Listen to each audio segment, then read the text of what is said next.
गांव के आखिरी छोर पर बबूल के पेड़ों की छाव में एक पुरानी सी मिट्टी तरह से बनी झोपड़ी खड़ी थी, टूटी फूटी, जैसे वक्त की आंधियों से थकी हुई। उसी झोपड़ी में बिरजू अपनी धर्मपत्नी मीना और नन्हे बेटे राजू के साथ गुजर बसर करता था। बिरजू का जीवन सूरज से शुरू होता और अंधेरे में डूबकर खत्म हो जाता। न खेत उसका, न बैल। दूसरों की जमीन पर दूसरों के सपनों को सींचता वह दिन भर हल जोतता, कभी फावड़ा चलाता, कभी कांधे पर टोकरी लादे इधर से उधर जाता। और शाम को जब वह घर लौटता, उसकी हथेलियां भले ही खुरदुरी होती, पर थाली फिर भी खाली होती। उस रोज भी कुछ ऐसा ही हुआ। सुबह की हल्की धूप बबूल की टहनियों से छनकर जमीन पर उतर रही थी। आसमान में हल्की ठंडक घुली थी, पर बिरजू के मन में चिंता की आग जल रही थी। उसने धीरे से झोपड़ी का दरवाजा खोला। अंदर मीना करवट लेकर सोई थी और पास में नन्हा राजू माँ की गोदी से लिपटा हुआ सपनों की दुनिया में डूबा था। बिरजू ने उन्हें देखा। एक पल को उसकी आंखें ठहर गईं। कितना सुकून है इस नींद में और कितना बोझ है मेरी आंखों में। वह बुदबुदाया, हे भगवान, आज भी अगर काम न मिला तो मीना क्या पूछेगी मुझसे, और क्या जवाब दूंगा मैं उस मासूम राजू को जिसकी आंखें हर शाम मेरे हाथ की पोटली पर टिकी होती हैं। उसने अपना पुराना गमछा सिर पर बांधा और लकड़ी की छड़ी उठाई। फिर निगाह एक बार फिर झोपड़ी की ओर घुमा दी। कब तक ऐसे ही दुखों की गठरी ढोता रहूंगा प्रभु। सोचते समझते वह धीरे धीरे पगडंडी पर बढ़ चला, उसी आशा में, उसी इंतजार में कि शायद आज कोई खेत उसे बुला ले, शायद आज कुछ मजदूरी मिल जाए। उधर जब सुबह की किरणों ने झोपड़ी की दीवारों पर दस्तक दी, राजू ने करवट बदली और आंखें मलते हुए मीना से पूछा, अम्मा, कुछ खाने को मिलेगा क्या? मीना ने अपने आंचल से उसकी सूजी आंखें पोंछी और बोली, बेटा, अभी तो कुछ नहीं है, पर तेरे बाबूजी जब काम से लौटेंगे तो जरूर कुछ लाएंगे। तू थोड़ा सब्र कर मेरा लाल। राजू का गला रुंध गया। उसने धीरे से कहा, पर अम्मा, कल भी तो कुछ नहीं खाया था और परसों भी। मीना ने उसे सीने से लगा लिया। आंसू उसकी आंखों में थे, पर चेहरा अब भी मुस्कान का मुखौटा पहने था, क्योंकि एक माँ टूट सकती है पर टूटकर दिखा नहीं सकती। उस सुबह सूरज ऊपर चढ़ता गया, पर उस झोपड़ी की रसोई से धुआं न उठा और भूखे पेट फिर एक नए इंतजार में दिन भरते रहे। उधर बिरजू गांव की पगडंडी पर नंगे पांव चला जा रहा था, हर कदम उम्मीद की चादर ओढ़े, लेकिन दिल में अनिश्चितता की गठरी बांधे। गांव की गलियों में जैसे सन्नाटा पसरा था, मानो काम भी खुद किसी कोने में दुबक गया हो। कुछ दूर चलने के बाद एक पुराने पीपल के पेड़ के नीचे उसे चहल पहल दिखाई दी। वहाँ गांव के कुछ बूढ़े किसान बैठे थे, फटी धोती, झुकी कमर, आंखों में मौसम की मार और बातों में फसल की हार। उनके पास ही कुछ जमींदार और वह गांव का सदा से कड़वा नाम साहूकार बैठा था। उसके पास उसका मोटा चौकीदार था, जो आंखें तरेरता हर आने जाने वाले को देख रहा था, जैसे जमीन का नहीं आसमान का रखवाला हो। बिरजू ने धीमे कदम बढ़ाए और पास खड़े एक किसान से हाथ जोड़कर बोला, राम राम काका, कुछ काम हो तो बताइए, पेट में आग लगी है। काका ने थकी हुई आंखों से बिरजू को देखा, जैसे एक दुख दूसरे दुख को पहचान गया हो। अरे बिरजू बेटा, खुद की थाली में कुछ बचा नहीं, तुझे क्या दूं? इस बार की फसल तो जैसे आसमान ने निगल ली, पानी नहीं गिरा, मेहनत सूख गई। बिरजू ने सिर झुका लिया। उसके होंठ कांपे, पर कुछ कह न सका। चुपचाप आगे बढ़ने ही वाला था कि तभी साहूकार ने अपनी भारी आवाज में पुकारा, अरे बिरजू, इधर आओ। सुना है काम की तलाश में मारा मारा फिर रहा है। बिरजू ने एक पल को रुककर देखा। साहूकार का चेहरा स्थायी मुस्कान में ढला था, पर वो मुस्कान नहीं, कर्ज का कांटा थी।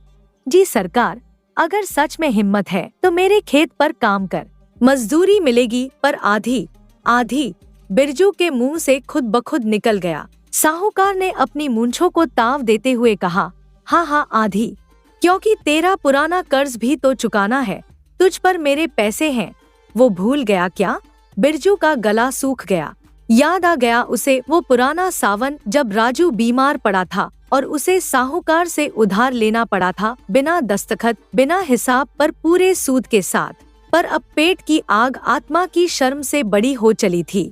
उसने नजरें झुका ली, दिल कड़ा किया और कहा, ठीक है सरकार, मैं काम करूँगा।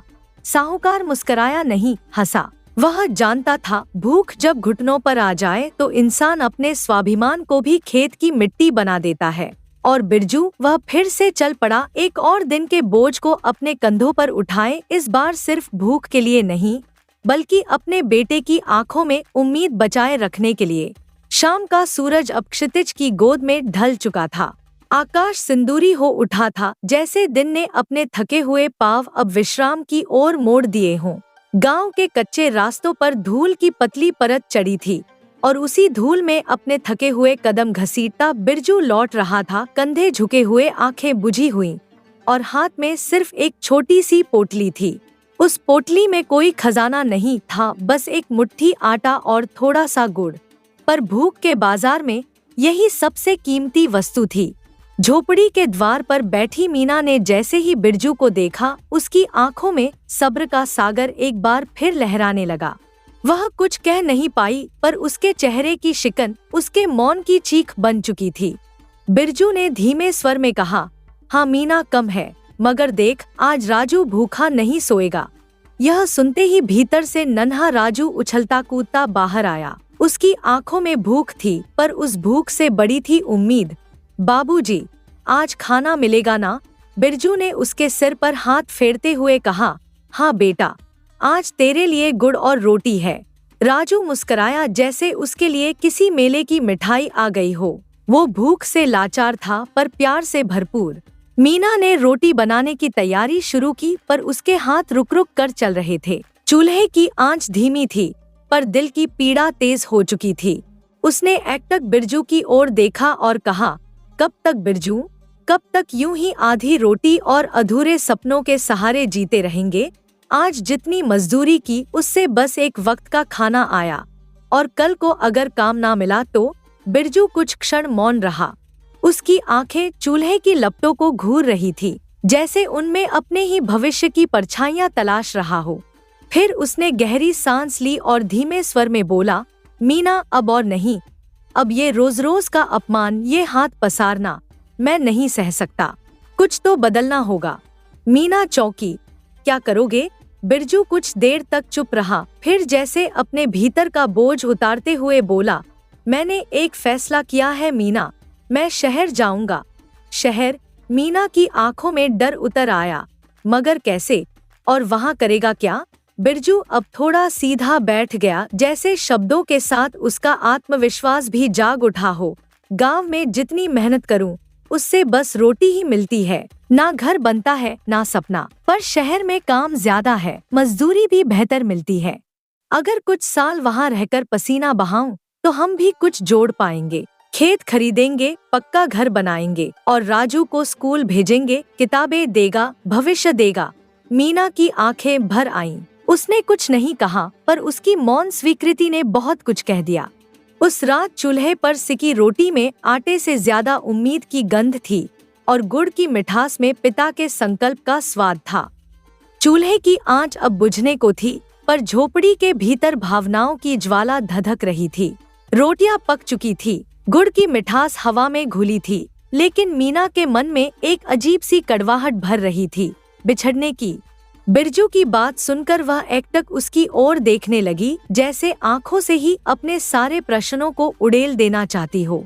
अंततः उसके होंठ कांपे और उसने धीमी टूटी हुई आवाज में पूछा, पर आप हमें छोड़कर जाओगे कैसे? उसकी आवाज में एक डूबी हुई नदी का सा बहाव था, जिसमें न विराम था न किनारा। और अगर वहाँ कुछ गलत हो गया तो?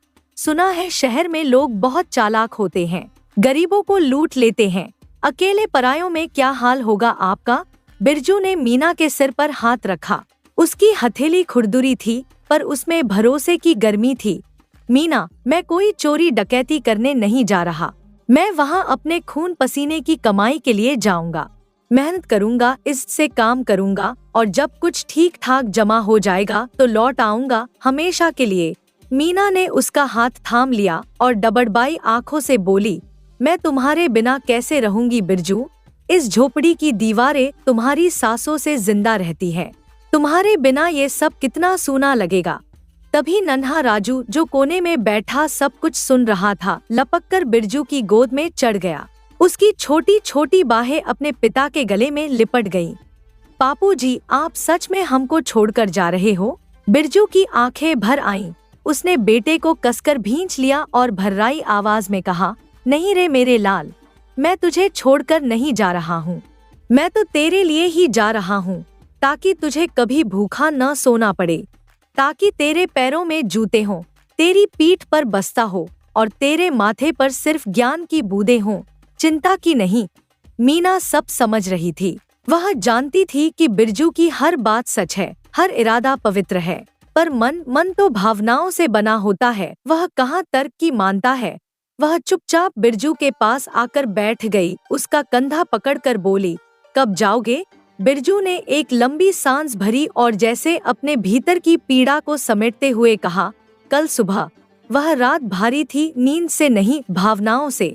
चूल्हा बुझ चुका था, पर झोपड़ी के कोने कोने में एक लंबा इंतजार पलने लगा था। सुबह की पहली किरण अब आसमान की कोरों पर हल्के हल्के उतरने लगी थी। पंछियों की हल्की चहचहाहट झोपड़ी की चुप्पी को तोड़ रही थी, पर उस सुबह की हलचल में एक अजीब सी थमावट थी, जैसे वक्त भी ठहरना चाहता हो। झोपड़ी के सामने कच्चे रास्ते के किनारे बिरजू अपने फटे पुराने थैले को कंधे पर टांग कर खड़ा था। थैले में कुछ कपड़े थे, थोड़ा गुड़ और बहुत सी उम्मीदें। सामने मीना खड़ी थी, आंखें नम, चेहरा पीला और मन भारी। पास में राजू, जो अभी ठीक से समझ नहीं पा रहा था कि उसके जीवन का सबसे प्यारा आदमी कहाँ जा रहा है, क्यों जा रहा है। बिरजू ने अपने बेटे के सिर पर हाथ रखा। उसकी उंगलियां कांप रही थी, लेकिन आवाज में अपनापन गूंजता था। मेरे बच्चे, जब तक मैं वापस ना आ जाऊं, अपनी अम्मा का ध्यान रखना, ठीक है? राजू की भोली आंखें भर आईं। उसने अपनी छोटी हथेलियों से पिता की उंगलियां पकड़ ली। बापूजी, आप कब लौटेंगे? बिरजू ने गहरा सांस लेकर कहा, बहुत जल्दी मेरे लाल। जब खूब पैसे कमा लूंगा तब लौटूंगा, और तब तुझे सबसे अच्छा खिलौना लाकर दूंगा, वो वाला जो तेरी आंखों में चमक बनकर अटका रहता है। राजू मुस्कुराने की कोशिश करता है, पर उसकी मुस्कान के नीचे उदासी की परत साफ झलकती है। बिरजू की नजर अब मीना पर टिकती है, उस स्त्री पर जो उसके हर सुख दुख की साथी रही, जिसने भूख के साथ भी हंसी बोई और आंसुओं के बीच भी उम्मीदें सींची। मीना, उसने धीरे से कहा, मेरा इंतजार करना। मैं तुम्हें और हमारे बेटे को इस गरीबी की दलदल से निकालने के लिए ही जा रहा हूँ। चाहे कितनी भी दूर जाऊं, पर तुम्हारे प्यार की डोरी हर पल बांधे रहेगी मुझे। मीना की आंखों से चुपचाप दो बूंदें लुढ़कती हैं। वह कुछ कहती नहीं, कहने के लिए अब शेष क्या रह गया था। बिरजू ने एक आखिरी बार दोनों को देखा, हाथ हिलाया और चल पड़ा। उसके कदम धीरे धीरे उस पगडंडी पर बढ़ते जाते हैं जो शहर की ओर जाती है, सपनों की ओर, संघर्ष की ओर। मीना और राजू वहीं खड़े रहे, चुपचाप। राजू की छोटी उंगलियां मीना की हथेली में जकड़ी थी और दोनों की नजरें तब तक बिरजू का पीछा करती रहीं, जब तक वह पगडंडी की मोड़ पर जाकर आंखों से ओझल नहीं हो गया। पर उनकी आंखों से ओझल होना उनके दिल से दूर होना नहीं था। शहर, जहां सपनों के आसमान में अट्टालिकाएं उगती हैं और उम्मीदें भीड़ में खो जाती हैं।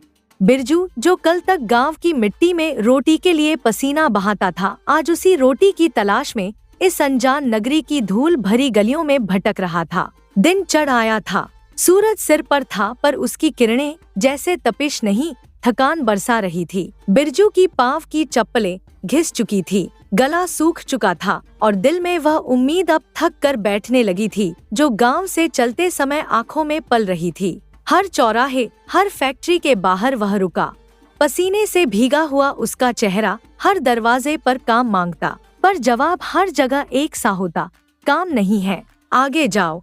शाम ढलने को थी। थक हार कर वह एक पुराने से ठेले वाले की दुकान के पास आकर खड़ा हो गया। ठेला ठहरा हुआ था, जैसे उसकी भी कोई मंजिल नहीं रही हो। बिरजू की आंखें झुकी थी, लेकिन मन का कोलाहल साफ सुनाई देता था। गांव में सोचा था, शहर में काम की क्या कमी होगी, हर नुक्कड़, हर गली में कोई न कोई रोजी देगा। पर यहाँ तो उसने चारों ओर देखा, हजारों हैं जो मेरी तरह भटक रहे हैं, बिना मंजिल, बिना सहारा। ठेले की छाया में खड़ा वह यही सोच ही रहा था कि अचानक बगल से एक आवाज आई, नई जगह आए लगते हो भाई। बिरजू ने गर्दन घुमाई। सामने एक सांवला सा सादा कपड़े पहने आदमी खड़ा था, आंखों में वही थकान जो अब बिरजू की आंखों में भी उतर आई थी। हाँ भैया, बिरजू ने धीमी आवाज में जवाब दिया।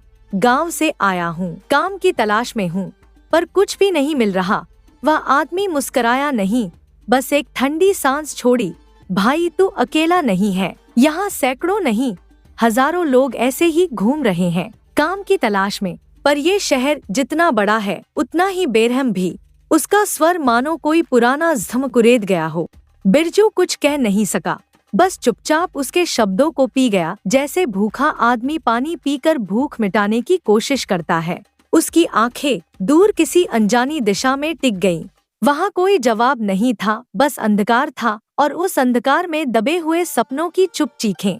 सांझ की छाव अब शहर की गलियों में उतरने लगी थी। हवा में धूल के कण और उम्मीद की एक हल्की सी लहर तैर रही थी। तभी उस ठेले के पास, जहां बिरजू उदास खड़ा था, एक और मजदूर हांफता हुआ आया, शायद कुछ खबर लेकर। अरे सुना है, उसने आवाज दी। सेठ ताराचंद को एक नौकर की जरूरत है। बिरजू ने आंखें उठाईं, जिनमें थकी हुई आशा फिर से झिलमिलाई। सेठ ताराचंद? उसने पूछा, जैसे किसी नाम को पहली बार छू रहा हो। हाँ हाँ वही, आदमी ने कहा। बड़ा नाम है शहर में, कहते हैं बहुत सख्त है, लेकिन मेहनती आदमी को काम देने से नहीं चूकता। काम करेगा तो रोटी और छत की तंगी नहीं होगी। बिरजू ने बिना समय गवाए कहा, भैया मुझे वहाँ ले चलो, कम से कम उम्मीद की एक किरण तो है। दोनों चल पड़े। गलियों से होकर चौक चौराहों को पार करते शहर के उस हिस्से में पहुँचे जहाँ हवेलियाँ ऊंचाई से आम आदमी को नीचा दिखाती थी।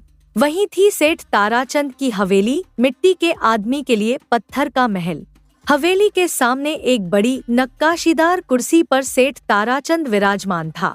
उसकी आंखें तेज थी, जैसे सामने वाले के मन की तह तक पहुंच जाती हों। जटाधारी, गंभीर चेहरा और कपड़े से लेकर चाल तक सब में रुतबा। सेठ ने बिरजू को देखा और सधे स्वर में पूछा, कौन है तू, कहाँ से आया है? बिरजू ने सिर झुकाकर जवाब दिया, मेरा नाम बिरजू है सरकार, गांव से आया हूँ। किसी ने बताया कि आपको एक नौकर की जरूरत है। मैं बहुत मेहनती हूँ और ईमानदारी से काम करता हूँ। सेठ ने आंखें सिकोड़ते हुए कहा, काम तो है, पर यहाँ सब मेरी मर्जी से चलता है। जब तक मैं कहूँ तू मेरी सेवा करेगा। कोई सवाल जवाब नहीं। अगर काम ठीक किया तो रहने की जगह और खाने का बंदोबस्त भी हो जाएगा। बिरजू ने नजर झुकाकर सिर हिलाया। जी सरकार, मुझे मंजूर है। सेठ ने अंतिम बात कही। और सुन, तेरी तनख्वाह मेरे पास जमा रहेगी, जब जरूरत होगी तब दूंगा। यहाँ नियम मेरे हैं, लेकिन अगर सच्चाई से काम किया तो तुझे भूखा नहीं सोना पड़ेगा। बिरजू ने भीतर ही भीतर एक लंबी सांस ली। तनख्वाह अभी नहीं मिलेगी, ये सुनकर थोड़ी हिचक जरूर हुई, लेकिन मन ने तुरंत समझाया, कम से कम छत तो होगी, रोटी तो मिलेगी। उसने फिर सिर झुकाया और कहा, ठीक है सरकार, मैं आपकी सेवा में हूँ। और यूं बिरजू की जिंदगी का नया अध्याय खुला, एक नई जगह, नए नियम और नई कसौटियों के बीच। लेकिन उम्मीद अब भी उसके भीतर थी, गांठ में बांधकर लाया हुआ सपना अब भी सलामत था। दिन अपने पंख फैलाए उड़ते जाते हैं, एक के बाद एक। जैसे सूरज हर शाम को डूबकर अगली सुबह फिर से उगाता है, वैसे ही बिरजू का जीवन भी एक ही ढर्रे पर चलता रहता है। भोर से पहले उठना, आंगन बुहारना, पानी भरना, फिर हवेली के बड़े बूढ़ों की चाय से दिन की शुरुआत करना। कोई शिकायत नहीं, कोई ठहराव नहीं, सिर्फ काम, पूरे मन से। बिरजू ने शायद ही कभी अपना नाम ऊंची आवाज में पुकारा हो। उसकी आंखों में सपने नहीं, जिम्मेदारियों की परछाइयां थी। वह जानता था कि यह नौकरी ही उसकी रोटी है, यही उसका सम्मान। सेठ की हवेली में काम करते हुए उसे बरसों हो गए थे। वह जैसे इस हवेली का हिस्सा बन चुका था, दीवारों की तरह खामोश और फर्श की तरह सब कुछ सहता हुआ।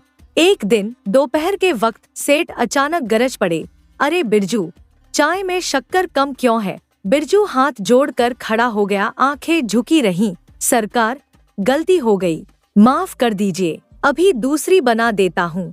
सेठ ने नसीहत दी, जैसे किसी बुद्ध को चेतावनी दे रहे हों। हर चीज पर ध्यान देना सीख, नहीं तो रहने खाने का ठिकाना भी छिन जाएगा। बिरजू कुछ नहीं बोला, बस मौन साधे रहा। उसे मालूम था जुबान चलाने का मतलब है नौकरी गंवाना। बिरजू चुप रहा, लेकिन मन के भीतर कुछ भीगता रहा। समय यूं ही सरकता रहा जैसे पुरानी दीवारों से समय टपकता है। और फिर आई वह रात। गाढ़ी नींद में डूबी हवेली पर सन्नाटा पसरा था, जो कोई सयानी बूढ़ी हवेली रात की चादर ओढ़े गहरी नींद में हो। मगर उस चुप्पी को चीरती एक आहट ने बिरजू को जगा दिया। वह चौकन्ना हुआ, कान खड़े किए। फिर धीमे धीमे वह उठकर दरवाजे तक गया और आंखों को अंधेरे में तीर की तरह तेज बनाकर देखा। हवेली की ओट में दो साये सरक रहे थे, अजनबी, संदिग्ध। बिरजू का दिल तेजी से धड़कने लगा, लेकिन उसने खुद को संभाला। साहस उसकी नसों में जैसे आग बनकर दौड़ गया। उसने न सोचा न पीछे देखा, सिर्फ लपका जैसे बिजली कड़कती हो। कौन हो तुम? रुक जाओ। उसकी आवाज में वह थर्राहट थी जो डर और हिम्मत के संगम से जन्म लेती है। चोर घबरा गए। एक ने बिरजू को धक्का देने की कोशिश की, लेकिन बिरजू भी अब कोई डरपोक नौकर नहीं था। उसने एक को कसकर पकड़ा, दूसरे को बाहों से जकड़ लिया और फिर गूंज उठी हवेली, बचाओ, चोर, चोर। उसकी चीख सुनकर जैसे नींद खुद डर के मारे भाग गई। सेठ, नौकर, चौकीदार सब दौड़ पड़े। सेठ ने देखा तो उसकी आंखें फैल गईं। बिरजू ने अकेले दोनों चोरों को धर दबोचा था, जैसे कोई वफादार सिपाही अपने किले की रक्षा कर रहा हो। पुलिस को बुलाया गया, चोर पकड़े गए। सेठ की निगाह में जो नौकर सिर्फ चाय बनाता था, आज वह हवेली का रक्षक बन चुका था। हवेली के आंगन में सन्नाटा फिर से लौट आया था, मगर इस बार उसमें भरोसे की आहट थी, बिरजू के नाम की। उस रात जब हवेली में चोर पकड़े गए थे और सारा गांव जाग उठा था बिरजू की बहादुरी के किस्से सुनने के लिए, तभी सेठ ताराचंद की आंखों में कुछ बदल गया था। जब उसने देखा कि वह सीधा साधा नौकर, जिसे वह अक्सर डांट दिया करता था, उसी ने उसकी पूरी संपत्ति की रक्षा की, तो सेठ के कंठ में जैसे शब्द अटक गए थे। मगर फिर भी धीमे स्वर में उसने कहा, बिरजू, तूने आज मेरी पूरी संपत्ति बचा ली। तू सच में बहुत ईमानदार आदमी है। बिरजू ने सिर झुकाकर उत्तर दिया, सरकार, मैंने तो बस अपना फर्ज निभाया है। पर उस रात पहली बार सेठ को अपनी ही बातों की आवाज सुनाई दी। उसे याद आया वह दिन जब चाय में कम शक्कर पर वह बरस पड़ा था। अब समझ आया, वह शक्कर तो शायद कम थी, पर इस आदमी के चरित्र की मिठास किसी अमूल्य रत्न से कम न थी। समय के रथ ने अपनी गति जारी रखी। एक नहीं, पूरे 10 वर्ष बीत गए। हवेली के खंभे थोड़े झुक गए थे, सेठ की कमर भी अब सीधी न थी, पर बिरजू का समर्पण वैसा ही अडिग था जैसे कोई दीपक लगातार जल रहा हो, आंधी हो या बारिश। फिर एक शाम आई। सांझ की लालिमा धीरे धीरे हवेली की दीवारों पर उतर आई थी। बिरजू आंगन के कोने में पुराने पीपल के नीचे बैठा था। उसकी आंखें सामने नहीं, बहुत दूर देख रही थी, जैसे उस आकाश के पार कोई चेहरा, कोई मुस्कान उसे पुकार रही हो। 10 साल हो गए, अब तो राजू भी बड़ा हो गया होगा। उसने मन ही मन सोचा, मीना, क्या अब भी मेरी राह देखती होगी? क्या अब भी मेरे बिना वो दिया जलाती होगी जिसकी लौ हर बार मेरे नाम पर कांपती थी? यादों की परतें खुलती जा रही थी। वह घर जहाँ मिट्टी की खुशबू थी, माँ की रसोई की गंध थी और मीना की नजरें थी जो उसे विदा करते हुए कह न सकीं, जल्दी लौट आना। उसी क्षण सेठ ताराचंद कमरे से बाहर आया। उसने बिरजू को देखा। वो सदा हंसता खेलता आदमी आज चुप, निस्तब्ध, किसी बुझे दीपक की तरह बैठा था। सेठ उसके पास आया और एक पल चुप रहकर पूछा, क्या बात है बिरजू, आज बड़ा उदास दिख रहा है? बिरजू ने धीरे धीरे सिर उठाया। आंखों में पानी था, पर आवाज अब भी वही विनम्र, सरकार, अब मुझे अपने घर लौट जाना चाहिए। बहुत बरस बीत गए। मेरी पत्नी, मेरा बेटा अब शायद मेरी राह तकते तकते थक चुके होंगे। एक गहरी चुप्पी छा गई हवेली पर। पीपल की पत्तियां हिल रही थी, जैसे वह भी जानते थे अब किसी को जाना होगा। सेठ ताराचंद कुछ क्षणों तक निःशब्द खड़ा रहा, जैसे मन के भीतर कोई द्वंद्व चल रहा हो, कोई हिसाब जो दिल से जोड़कर किया जा रहा हो। फिर उसने अपनी जेब में हाथ डाला और हथेली पर 3 चमचमाते सोने के सिक्के रखकर बिरजू की ओर बढ़ा दिए। उसने कहा, बिरजू, तूने मेरी बहुत सेवा की है, ये ले, ये तेरे 10 साल की मेहनत की कमाई है। बिरजू ने हाथ बढ़ाकर वो सिक्के तो ले लिए, पर उसकी उंगलियां कांप रही थी। आंखें वही थी जैसे किसी सूखे कुएं में फिर से पानी उतर आया हो, पर उस जल में न खुशी थी न संतोष, बस आश्चर्य और एक चुप पीड़ा। 10 बरस, हर सुबह, हर रात, हर दिन की थकावट, बीमारी में भी काम, दुख में भी सेवा, हर गाली को चुपचाप पीकर अपने फर्ज को निभाया। और अब जब लौटने का वक्त आया तो हाथ में 3 सिक्के। उसने कुछ नहीं कहा, न कोई सवाल, न कोई ताना, क्योंकि वह जानता था जिससे उम्मीद हो वही शिकायत भी सबसे भारी लगती है। वह उन सिक्कों को सहेजने ही वाला था जैसे कोई माँ अपनी बेटी का पहला तोहफा सहेजती है। तभी सेठ की आवाज फिर गूंजी, अगर तुम मुझे इन 3 में से एक सोने का सिक्का दे दो, सेठ ने धीमे स्वर में कहा, तो मैं तुम्हें एक बहुत काम की सलाह दूंगा। बिरजू चौंक गया। सलाह? जिसने अपना जीवन दूसरों की बात मानते हुए गुजारा, उसे अब सलाह की जरूरत कैसी? पर मालिक ने मांगा था और मालिक का कहाँ टालना बिरजू को आज तक नहीं आया था। उसने धीरे धीरे एक सिक्का अलग किया और सेठ की हथेली पर रख दिया। उसकी आंखों में कोई शिकायत नहीं थी, पर भीतर कहीं कुछ टूट रहा था बिना आवाज के। बिरजू की हथेली से पहला सिक्का उठाकर सेठ ने उसकी ओर देखा, जैसे अब वह उसे किसी और नजर से देख रहा हो। याद रखना, सेठ ने धीमे पर ठोस स्वर में कहा, जिस चीज से तुम्हारा कोई लेना देना न हो उसमें कभी दखल मत देना, पूछताछ भी नहीं। बिरजू ने सिर झुका लिया। सुन चुका था वह सैकड़ों बातें जीवन में, पर इस एक वाक्य में न जाने क्यों कोई भारीपन था, मानो यह कोई साधारण सलाह नहीं, एक उम्र की कमाई हो। वह मुड़ा, अपने पोटली को कंधे पर रखा और जाने को हुआ ही था कि सेठ की आवाज फिर आई, अगर तुम मुझे दूसरा सोने का सिक्का दे दो तो मैं तुम्हें एक और बहुत काम की सलाह दूंगा। बिरजू ठिठक गया। पल भर को उसके पैर कांपे। 10 साल की कमाई, 3 सिक्के ही तो थे, अब एक गया था, दूसरा भी। पर मालिक का स्वर विनम्र नहीं था, आदेशात्मक भी नहीं, बस ऐसा जैसे कोई पिता अपने बेटे को अंतिम सीख दे रहा हो। उसने जेब से दूसरा सिक्का निकाला और उसे सेठ की हथेली पर रख दिया। सेठ मुस्कुराया नहीं, बस आगे कहा, एक बार जो रास्ता चुनो उसे बीच में कभी मत छोड़ना, चाहे राह में कांटे हो या अंधेरा। बिरजू ने आंखें बंद कर ली। इस बात का भार जैसे उसके जीवन की हड्डियों में उतर गया। वह जानता था जीवन में बहुत बार राहें बदली, पर पहली बार उसे राह पर टिके रहने की सीख मिली थी। अब उसके पास बस एक आखिरी सिक्का बचा था।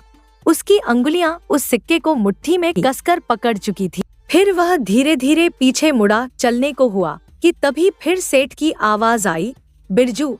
वह रुक गया। यह आवाज अब किसी मालिक की नहीं लगी, जैसे कोई बूढ़ा साधु किसी पथिक को आखिरी बार बुला रहा हो। अगर तुम मुझे तीसरा और आखिरी सोने का सिक्का दे दो, सेठ ने कहा, तो मैं तुम्हें सबसे जरूरी सलाह दूंगा। अब तो जैसे समय रुक गया। बिरजू की आंखें भर आईं। मन ही मन वह सोचने लगा, क्या मैं सचमुच खाली हाथ लौटूंगा? मीना को क्या कहूंगा? और राजू, उसे क्या दूंगा? इतने बरस की मेहनत और हाथ में न कोई चीज, न कोई गहना, बस ये पोटली और यादें। पर फिर उसी दिल ने जवाब दिया, हो सकता है इस आखिरी सलाह में ही मेरी जिंदगी का सबसे बड़ा सच छुपा हो। उसने सिक्के को देखा जैसे किसी बच्चे को आखिरी बार देखता है, फिर कांपते हाथों से उसे सेठ के सामने रख दिया। सेठ ने उसे देखा और फिर धीमे स्वर में बोला, रात को अगर तुम्हें गुस्सा आए तो उसे अगली सुबह तक दबा कर रखना। गुस्सा रात में आग बनता है, सुबह तक राख। राख से किसी का नुकसान नहीं होता।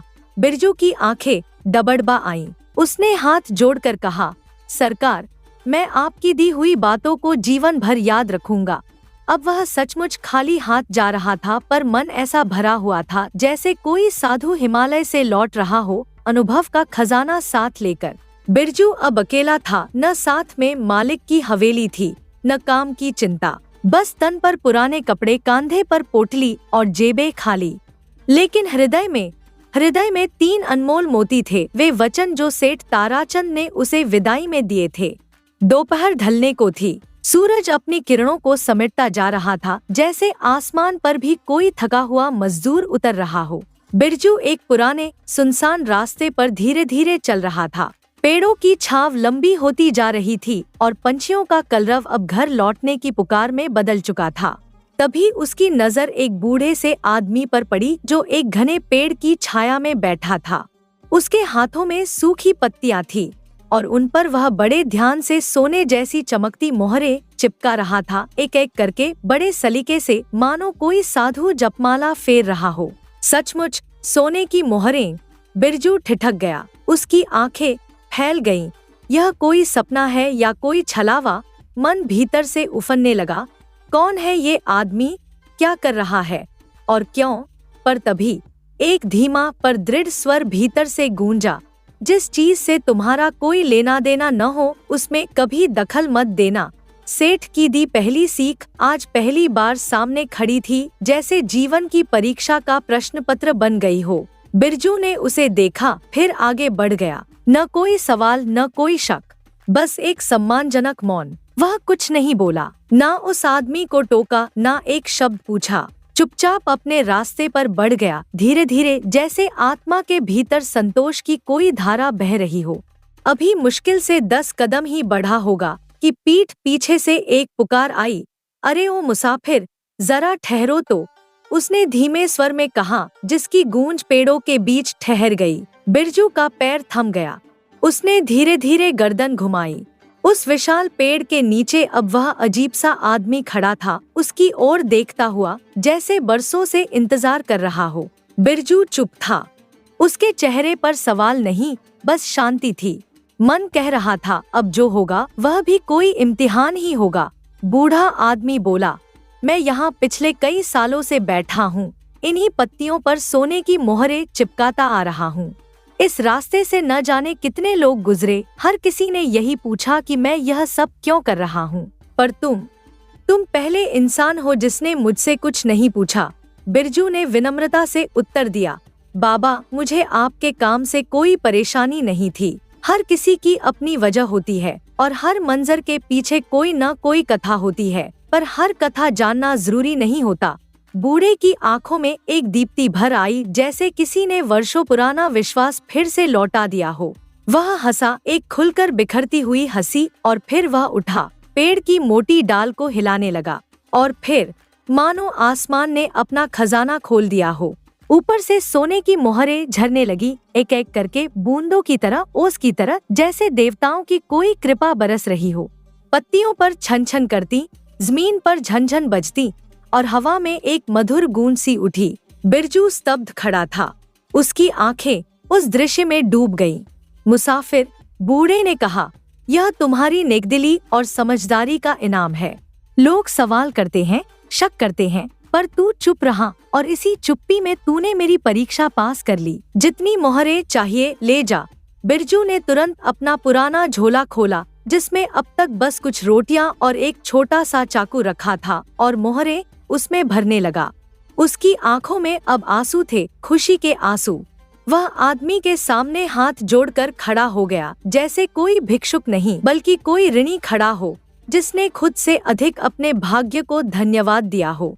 फिर बिना कोई और सवाल किए वह मुसाफिरों की उस पुरानी पगडंडी पर आगे बढ़ गया, जहाँ जिंदगी हर मोड़ पर कुछ न कुछ सिखा ही देती है, बशर्ते तुम बिना शोर किए सुन सको। और उस पेड़ की छांव में वो बूढ़ा फिर बैठ गया, पत्तियों पर मोहरें चिपकाता हुआ, शायद किसी और बिरजू की राह देखता हुआ। संध्या की सुनहरी परछाइयां धरती पर उतरने लगी थी। आसमान की लालिमा धीरे धीरे धुंधलकों में बदल रही थी, और पहाड़ियों के पीछे सूरज अपने थके कदमों से विदा ले रहा था। दिन भर की थकान अब बिरजू के चेहरे और शरीर पर साफ झलक रही थी। उसकी चाल ढीली पड़ चुकी थी, पैर जैसे रुक रुक कर उठते थे, और मन, वह तो जैसे बस एक ठहराव की तलाश में भटक रहा था। इसी थकन और तलाश के बीच धूल उड़ाते रास्ते पर एक काफिला नजर आया। कई खच्चर पीठों पर सामान की गठरियां लादे हुए आहिस्ता आहिस्ता आगे बढ़ रहे थे। 3 व्यापारी लंबी कुर्तियों और पगड़ियों में लिपटे अपनी बातों में मग्न उनके साथ साथ चल रहे थे। बिरजू की आंखों में एक हल्की चमक उभरी, उम्मीद की एक धुंधली मगर सजीव किरण। वह हिम्मत जुटाकर एक व्यापारी के पास पहुंचा और विनम्र स्वर में बोला, भाई साहब, मैं बहुत थक गया हूँ, क्या कुछ दूर तक आपके खच्चर पर बैठ सकता हूँ? व्यापारी ने उसे ऊपर से नीचे तक देखा, मुस्कुराया और बोला, अरे बिल्कुल बैठो भाई, वैसे भी इन खच्चरों पर पहले से ही इतना बोझ लदा है कि तुम्हारे बैठने से कोई फर्क नहीं पड़ेगा। बिरजू के मन से जैसे एक भारी बोझ उतर गया। उसने खच्चर की पीठ पर चढ़ते हुए एक गहरी सांस ली, मानो जिंदगी ने कुछ पल के लिए उसे अपनी गोद में बैठा लिया हो। कारवां धीरे धीरे आगे बढ़ता रहा, धूल उड़ाती राहों पर, चुपचाप ढलते सूरज की छाया में। कुछ ही देर में एक सराय नजर आई, पुरानी ईंटों से बनी, एक विशाल पेड़ के नीचे बसी, जिसमें शाम की आग धधक रही थी और धुएं की हल्की लकीर आसमान की ओर उठ रही थी। व्यापारी उत्साहित हो गए। एक ने कहा, चलो भाई, यहीं रुकते हैं, खाना खाएंगे, आराम करेंगे और रात भर यहीं रहेंगे। फिर उन्होंने बिरजू की ओर देखा, तू भी चल भाई, आज की रात यहीं सुकून से बिताते हैं। बिरजू ने अपना एक पैर नीचे रखा ही था कि जैसे किसी अदृश्य हाथ ने उसे रोक लिया। उसके जहन में सेठ की दी हुई दूसरी सीख गूंज उठी, एक बार जो रास्ता चुनो उसे बीच में मत छोड़ना, रुकना कभी कभी धोखा होता है। वह क्षण कुछ लंबा था, जैसे वक्त थम गया हो। सामने आराम, भोजन और नींद की लालसा थी, पीछे जिम्मेदारी और वचन की कसौटी। बिरजू ने धीमे से सिर हिलाया, आंखों में विनम्रता और आवाज में दृढ़ता थी। आप लोग जाइए, मैं यहीं रहकर खच्चरों की देखभाल करता हूँ। इन बेजुबानों की जिम्मेदारी अब मेरी है। व्यापारियों ने कंधे उचका दिए, शायद मन ही मन उसकी बात को भोलेपन या मूर्खता समझा, और सराय की ओर बढ़ गए। और बिरजू, वह वहीं खड़ा रहा, ढलती शाम की ठंडी हवा में, उन खच्चरों के पास, अपने चुने हुए रास्ते पर अड़े। एक मुसाफिर जो जानता था कि हर मोड़ आराम नहीं लाता और हर ठहराव मंजिल नहीं होता। रात गहराने लगी थी, आसमान में तारे टिमटिमा रहे थे और चांद किसी बूढ़े फकीर की तरह अपने उजाले की चादर फैलाए सब कुछ चुपचाप देख रहा था। बिरजू खच्चरों के पास बैठा था, सिर टिकाए, आंखें आसमान पर टिकाए हुए, मानो उन सितारों से कोई संवाद कर रहा हो। तभी एक तेज धमाके ने न सिर्फ रात की खामोशी को चीर दिया, बल्कि धरती की छाती भी हिला दी। जमीन कांपने लगी, जैसे किसी दैत्य ने नींद से जागकर अपने पांव पटक दिए हों। पेड़ हिलने लगे, खच्चर बिदक उठे और बिरजू की आंखों के सामने उस सराय की इमारत, जहां कुछ ही देर पहले व्यापारी विश्राम करने गए थे, एक भयानक गर्जना के साथ भरभरा कर गिर पड़ी। धूल का गुबार उठा, चीखें गूंज उठीं और फिर सब कुछ सन्नाटे में डूब गया। बिरजू कांप उठा, उसकी सांसें तेज हो गई, आंखें फटीफटी सी मलबे की ओर टिकी रहीं।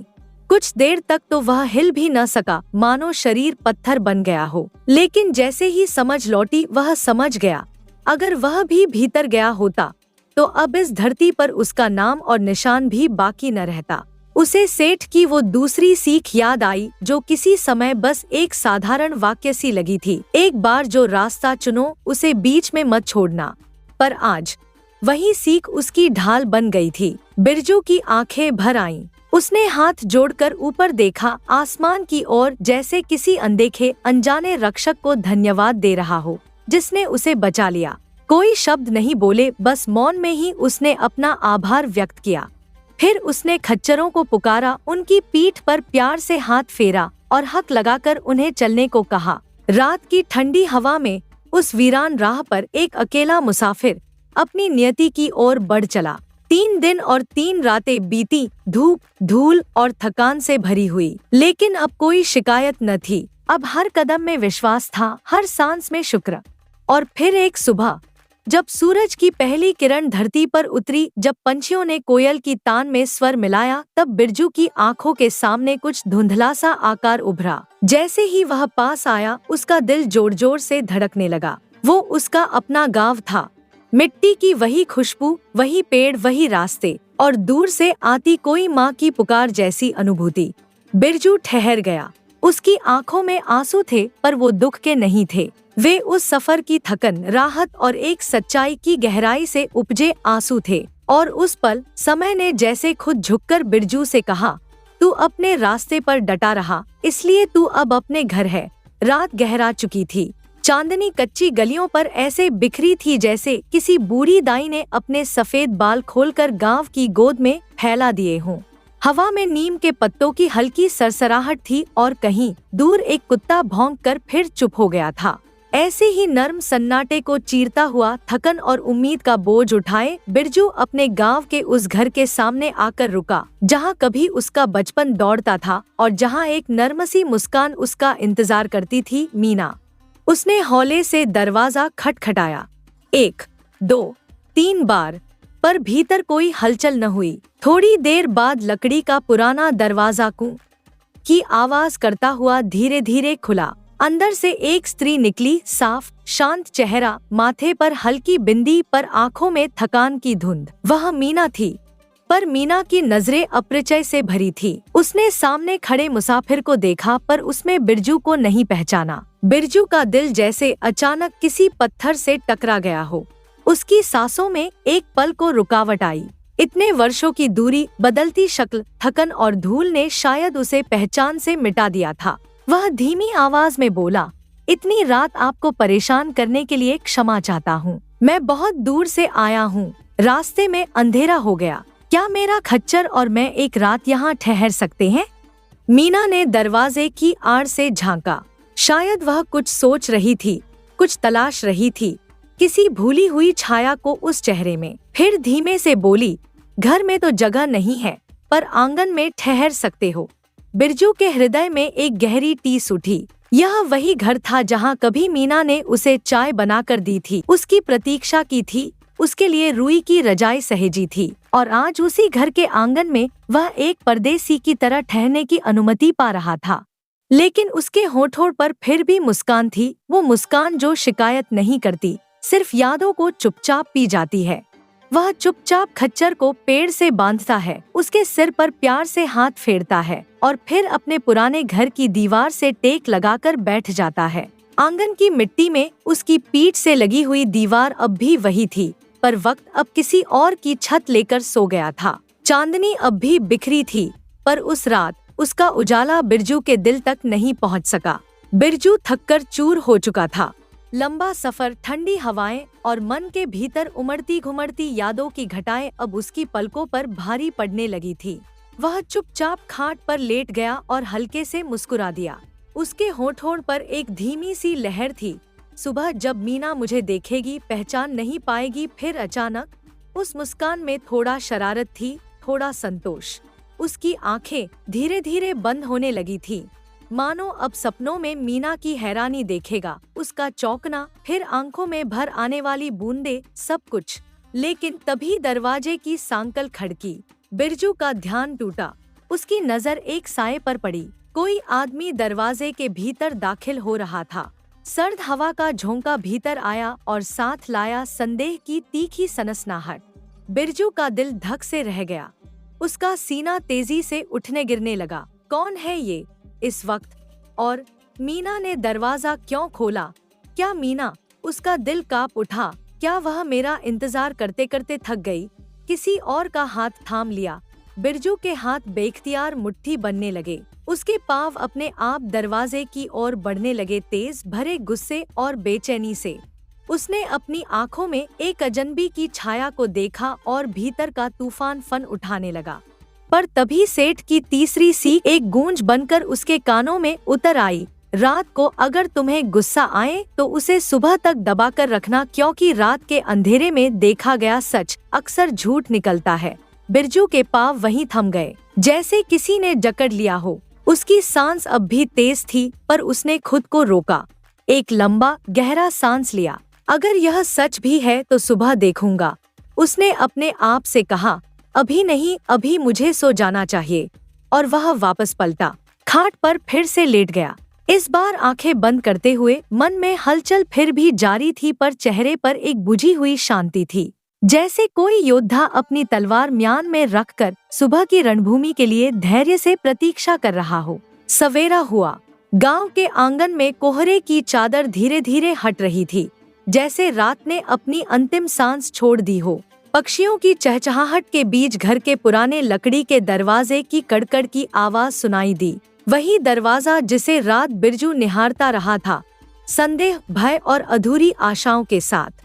दरवाजा खुला और जो बाहर आया उसे देखकर बिरजू की आंखें फैल गईं। वही आदमी, वही जो रात दरवाजे के भीतर गया था, लेकिन अब उसके होठों पर मुस्कान थी और आंखों में मासूम उजाला।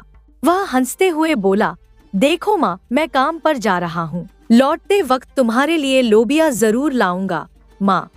यह शब्द जैसे बिजली बनकर बिरजू के कानों से टकराया। उसका हृदय कांप उठा।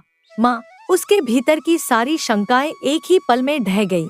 उसके पैर जमीन पर नहीं टिके। वह पागलों की तरह दौड़ता हुआ उस युवक के पीछे गया जो अब सीढ़ियां उतर रहा था। राजू, उसने पुकारा।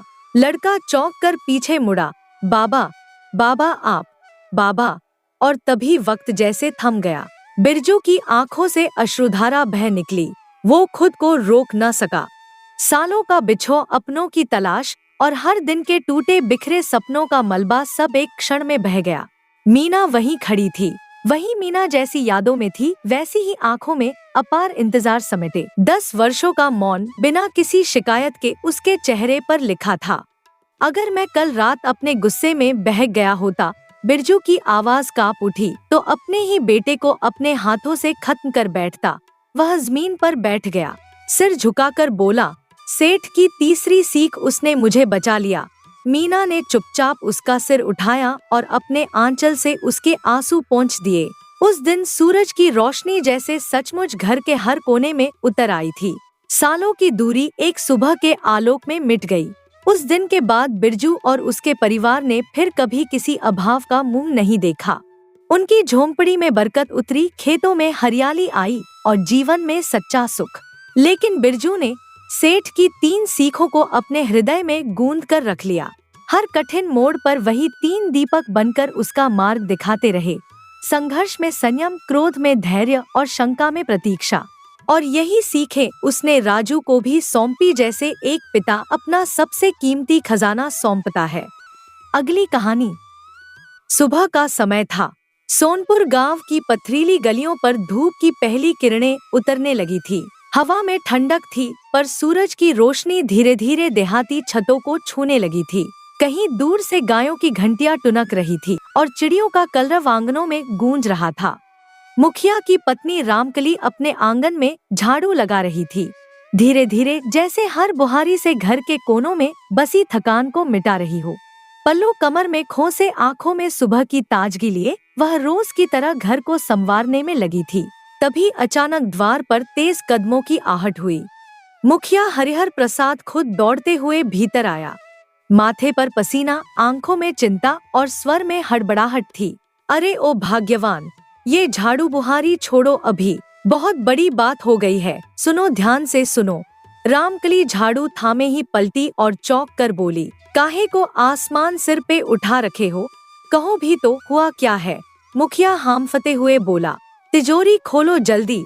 रामदास जी के गहने जो उन्होंने अपनी बिटिया की शादी के लिए हमारे पास रखवाए थे, वो अब मांग रहे हैं। कल उनकी बिटिया ब्याहने जा रही है, जल्दी लाओ गहने। रामकली का चेहरा एक पल को स्थिर हो गया। फिर बिना एक शब्द कहे वह तेजी से भीतर चली गई, जहां दीवार में बनी तिजोरी वर्षों की गृहस्थ जिम्मेदारियों की गवाही देती थी। उसने कुंजी निकाली, तिजोरी खोली और तभी जैसे आकाश फट गया हो। हाय राम, मैं लुट गई, बर्बाद हो गई, ओ मोरे भगवान। उसकी चीखें सुन मुखिया भीतर दौड़ा आया। अरे क्या हुआ, काहे गला फाड़ रही हो, क्या हो गया। रामकली कांपती आवाज में बोली, जो गहने तिजोरी में रखे थे सब गायब हैं, कहीं नहीं है। मुखिया ने माथा पीट लिया, कुछ पल चुप खड़ा रहा, फिर दांत पीसते हुए बोला, हाय री मेरी नासमझी, कल शाम से कपाली, वही गांव का निठल्ला बिगड़ा हुआ छोकरा, हमारे घर के चारों ओर मंडरा रहा था। तभी मुझे समझ जाना चाहिए था, उसकी नजर हमारे घर पर थी। यह सुनते ही रामकली गुस्से से फुफकार उठी, तो अब खड़े खड़े मेरा मुंह क्या देख रहे हो, बाहर निकलो, ढोल बजाओ, लोगों को इकट्ठा करो, पूरे गांव को बताओ कपाली ने चोरी की है, हमारे घर से रामदास जी के गहने चुरा लिए हैं। नहीं तो याद रखना, अगर वो गहने नहीं मिले तो रामदास जी तुमसे ही गहनों का हिसाब मांगेंगे। मुखिया जी स्तब्ध खड़े थे, उनका चेहरा पीला पड़ चुका था और आंखों में भय, ग्लानि और चिंता एक साथ उमड़ रहे थे। बाहर अब हलचल मचने लगी थी। एक तूफान जो एक चोरी के बाद पूरे गांव को जगा देने वाला था। अभी अभी सूरज की किरणें सोनपुर की गलियों में फैलनी ही शुरू हुई थी कि गांव के चौक में हंगामा मच गया। मुखिया हरिहर प्रसाद ने जैसे ही अपने आंगन की दहलीज पार की, वैसे ही फफकते हुए दोनों हाथ आसमान की ओर उठाकर चिल्लाना शुरू कर दिया। अरे गांव वालों, सुनो, मैं तो लूट गया रे, बर्बाद हो गया, सत्यानाश हो जाए उस कपाली का जिसने इस गांव के मुखिया के घर पर ही हाथ साफ कर दिया। अरे हाय राम, अब तो मेरी इज्जत भी गई। उनकी आवाज पूरे मोहल्ले में गूंजने लगी। पहले एक दो घरों के दरवाजे खुले, फिर देखते ही देखते लोग अपने अपने चबूतरों से बाहर निकलने लगे। औरतें सिर पर पल्लू डालकर दरवाजे से झांकने लगी, बच्चे दूर से तमाशा देखने लगे और जवान लोग बीच चौक की ओर बढ़ने लगे। अरे हुआ क्या मुखिया जी? यह आवाज रामनाथ की थी, गांव का सीधा साधा मगर बेलाग जुबान वाला आदमी। वह नंगे पांव, कुर्ता घुटनों तक उठाए, जल्दी जल्दी दौड़ता हुआ आया और एकदम बीच चौक में आ खड़ा हुआ। अरे मुखिया जी, का हो गया? ऐसे कुत्ते की तरह काहे चिल्ला रहे हैं? गला फाड़ दिए हैं क्या? मुखिया का चेहरा तमतमा गया, माथे की नसें तन गईं और मूंछों में क्रोध कांप उठा। अरे तू कौन होता है मुखिया से इस तरह बोलने वाला? बदतमीज, जानता नहीं हम कौन हैं? हम इस गांव के मुखिया हैं। मुखिया, रामनाथ मुस्कुराते हुए बोला। अरे जानता हूँ, इसीलिए तो पूछ रहा हूँ। आप तो छाती पीट पीट के ऐसे रो रहे थे जैसे कोई ब्याहता अपनी पहली विदाई में फूट पड़ती है। मुंह से शब्द थोड़े बिगड़ गए, माफ करिए, अब बताइए असली बात क्या है? मुखिया ने लंबी सांस ली, आंखें बंद की, फिर थरथराती आवाज में बोला। रामदास जी की बेटी की शादी कल है। गहने उन्होंने हमारे पास रखवाए थे और आज वो सब तिजोरी से गायब हैं। और चोरी किसी और ने नहीं, उस कपाली ने की है। हाँ, वही कपाली, गांव का निकम्मा, लुच्चा, बदचलन छोरा। कल शाम से ही वो हमारे घर के आसपास मंडरा रहा था और अब गहने हवा हो गए। रामनाथ ने सिर हिलाया और जोर से ठहाका मारा, पर वह ठहाका मजाक का नहीं, दुख और नाराजगी का था। मुखिया जी, बात तो एकदम सच्ची कह रहे हैं आप। उस कपाली ने तो गांव का चैन हराम कर रखा है। कभी किसी के खेत से कुछ गायब, कभी किसी के कुएं से रस्सी, और अब तो आप ही के घर में सेंध। अब तो हद हो गई। लेकिन कहते हैं न जमींदार का हाथ जिसके सिर हो उसे कौन पकड़े। पास खड़े एक और बुजुर्ग किसान ने कहा, ठीक कह रहे हो भाई। सुना है कपाली इन दिनों जमींदार की हवेली में बड़ा आने जाने लगा है। लगता है वहीं पनाह मिल गई है उसे, तभी तो और बेलगाम हो गया है। मुखिया की आंखों में चिंगारी सी जल उठी। तो फिर क्या सोच रहे हो? चलो, सब चलो हवेली। आज उस कपाली की असलियत जमींदार के सामने रखनी ही पड़ेगी, नहीं तो गांव का कानून मजाक बन जाएगा। और फिर लोग इकट्ठा होने लगे। कोई लाठी उठाकर चला, कोई झोले में पगड़ी बांधता हुआ और कोई बगल की गलियों में औरों को बुलाने चला गया। सोनपुर की गलियां अब एक नए मोड़ की ओर बढ़ रही थी, जहां गांव की आवाज और जमींदार की दीवार आमने सामने होने वाली थी। सोनपुर के इतिहास में ऐसा दृश्य पहले कभी न देखा गया था। गांव के मुखिया हरिहर प्रसाद स्वयं ललकारता हुआ गांव वालों की भीड़ के साथ जमींदार की हवेली की ओर बढ़ा चला जा रहा था। पीठ पीछे सैकड़ों पैर, बूढ़े जवान, किसान, कारीगर, सब जैसे गांव की अस्मिता का प्रश्न लेकर खड़े हो गए थे। गांव की गलियों से गुजरते हुए यह कारवां जैसे किसी युद्ध के लिए निकला हो। और जब यह दल जमींदार की हवेली के द्वार पर पहुंचा, तो हवेली का आंगन लोगों से भर गया। नौकर चाकर एक और खड़े थे। हवेली की बालकनियों से दासियां झांक रही थी और सामने जमींदार अपने सिंहासन समान मूढ़े पर विराजमान चौंक कर खड़ा हो गया। अरे मुखिया जी, वह बोला, ये क्या हो गया? आप इतने सारे गांव वालों के साथ मेरी हवेली पर? आज तो मैंने कोई दावत भी नहीं दी। क्या बात है? मुखिया ने गुस्से से दाढ़ी पर हाथ फिराया, आंखों में रोष का रंग उभर आया। दावत? तुम दावत की बात कर रहे हो जमींदार? कभी गांव वालों को अपने घर बुलाया है, कभी उनकी थाली में परोसा है कुछ? हम यहाँ भोज के लिए नहीं आए, हम आए हैं सच सामने लाने के लिए। जमींदार चौंक गया। कौन सा सच? मुखिया गरजते स्वर में बोला, वही कपाली, वही आवारा लड़का जिसे तुमने अपने शरण में रखा है, उसी ने चोरी की है। मेरी तिजोरी से रामदास जी की बेटी के गहने चोरी किए हैं। उस दुष्ट ने। जमींदार का चेहरा एकदम सख्त हो गया। उसने तिरछी नजर से नौकर की ओर देखा और आदेश दिया, जाओ कपाली को तुरंत बुलाओ। कुछ ही पलों में सिर झुकाए थकी चाल चलता हुआ कपाली हवेली के द्वार पर आकर खड़ा हो गया। जमींदार ने उसे घूरते हुए पूछा, क्यों रे कपाली, मुखिया कह रहा है कि तूने उसके घर चोरी की है, क्या यह सच है? कपाली की आंखें झुक गईं, पर स्वर में अपराध नहीं साफ गोई थी। जमींदार जी, यह सच है कि मैं आवारा घूमता रहा हूँ, मेरा कोई ठौर ठिकाना नहीं है, लेकिन जब से आपकी हवेली में आया हूँ, मेहनत से काम कर रहा हूँ। मैं किसी के घर चोरी क्यों करूँगा? और मुखिया जी के यहाँ तो बिल्कुल नहीं। ये मुझ पर झूठा इल्जाम लगा रहे हैं। मुखिया ने घूरते हुए उंगली उठाई, झूठ बोलता है ये। अरे जमींदार, कल रात इसको खुद मैंने अपने घर के बाहर चक्कर लगाते देखा। अब तुम ही सोचो, जो चोर नहीं होता वो आधी रात किसी के आंगन के आसपास क्यों भटके? कपाली ने स्थिर स्वर में उत्तर दिया, मुखिया जी, मैं सच कह रहा हूँ। कल रात मैं यहीं हवेली में भोजन कर रहा था, फिर अपने घर लौट रहा था और मेरी राह मुखिया जी के घर के सामने से होकर जाती है। मैं सिर्फ उस रास्ते से गुजरा था, कोई गलत इरादा नहीं था। कुछ पल के लिए हवेली का आंगन जैसे मौन में डूब गया। गांव वाले एक दूसरे की ओर देखने लगे। कपाली की आंखों में सच्चाई थी, पर मुखिया की पीड़ा भी झूठी न लगती थी। तभी रामनाथ नामक बुजुर्ग आगे आया और बोला, अब बहुत हो गया। कौन झूठ बोल रहा है, कौन सच्चा है, ये तो हमारे गांव का एक ही व्यक्ति बता सकता है, वो है चंद्रपाल। जमींदार ने सिर हिलाया। हाँ, वही चतुर चंद्रपाल, जिसकी बुद्धि पर गांव वालों को भी विश्वास है और न्याय पर आस्था। उसे बुलाओ, आज वही तय करेगा कि सच्चाई किसके साथ है। और फिर लोग एक स्वर में बोले, हाँ, बुलाओ चंद्रपाल को, अब वही करेगा न्याय। हवेली के आंगन में अब अगली घड़ी की प्रतीक्षा थी, जिसमें एक बुद्धिमान परखा हुआ गांववासी सत्य की परतों को खोलने वाला था और चोर की असलियत जल्द ही उजागर होने वाली थी। चंद्रपाल का घर गांव के पश्चिमी छोर पर था, जहां न तो अधिक भीड़ भाड़ होती थी, न ही चहल पहल। वहां शांति थी, वृक्षों की छाया थी और एक गूढ़ सन्नाटा, जैसे प्रकृति स्वयं भी वहां सोच में लीन रहती हो। जब जमींदार, मुखिया, कपाली और गांव के लोग वहां पहुंचे तो चंद्रपाल अपने आंगन में तुलसी को जल चढ़ा रहा था। श्वेत वस्त्रों में लिपटा उसका शरीर, माथे पर तिलक, आंखों में संयम और मुस्कान में चपलता, उसका व्यक्तित्व ही उसके ज्ञान का परिचय था।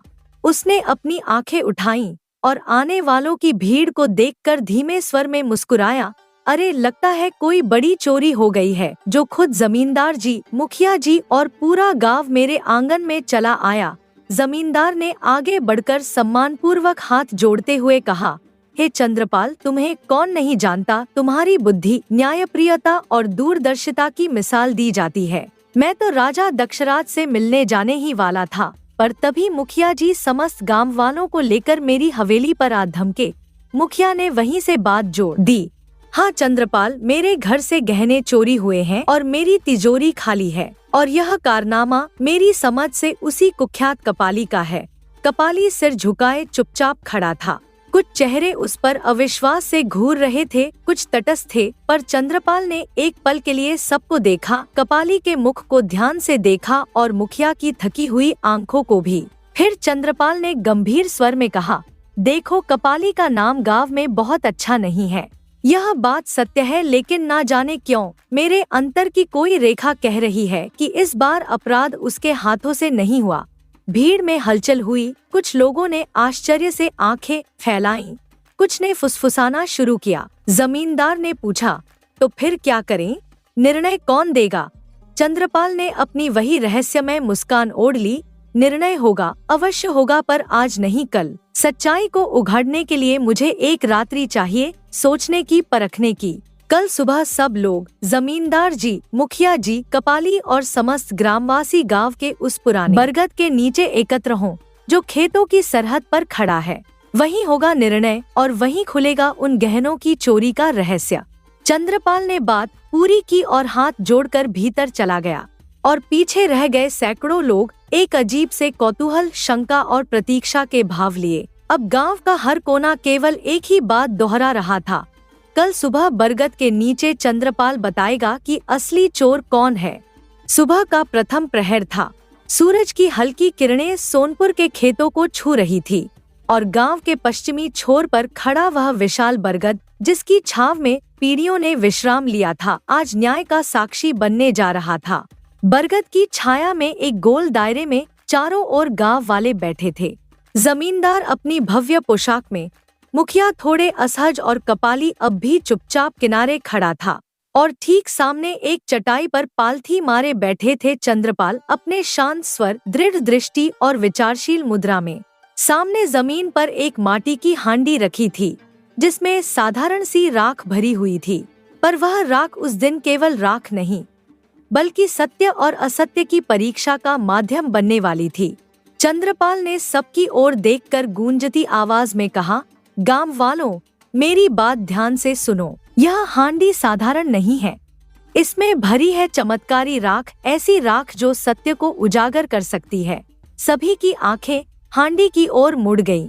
चंद्रपाल ने आगे कहा, जो व्यक्ति दोषी होगा, यदि वह इस हांडी में हाथ डालेगा तो राख उसकी हथेली से चिपक जाएगी और उसका हाथ काला हो जाएगा, पर जो निर्दोष होगा उसके हाथ वैसे ही उजले रहेंगे।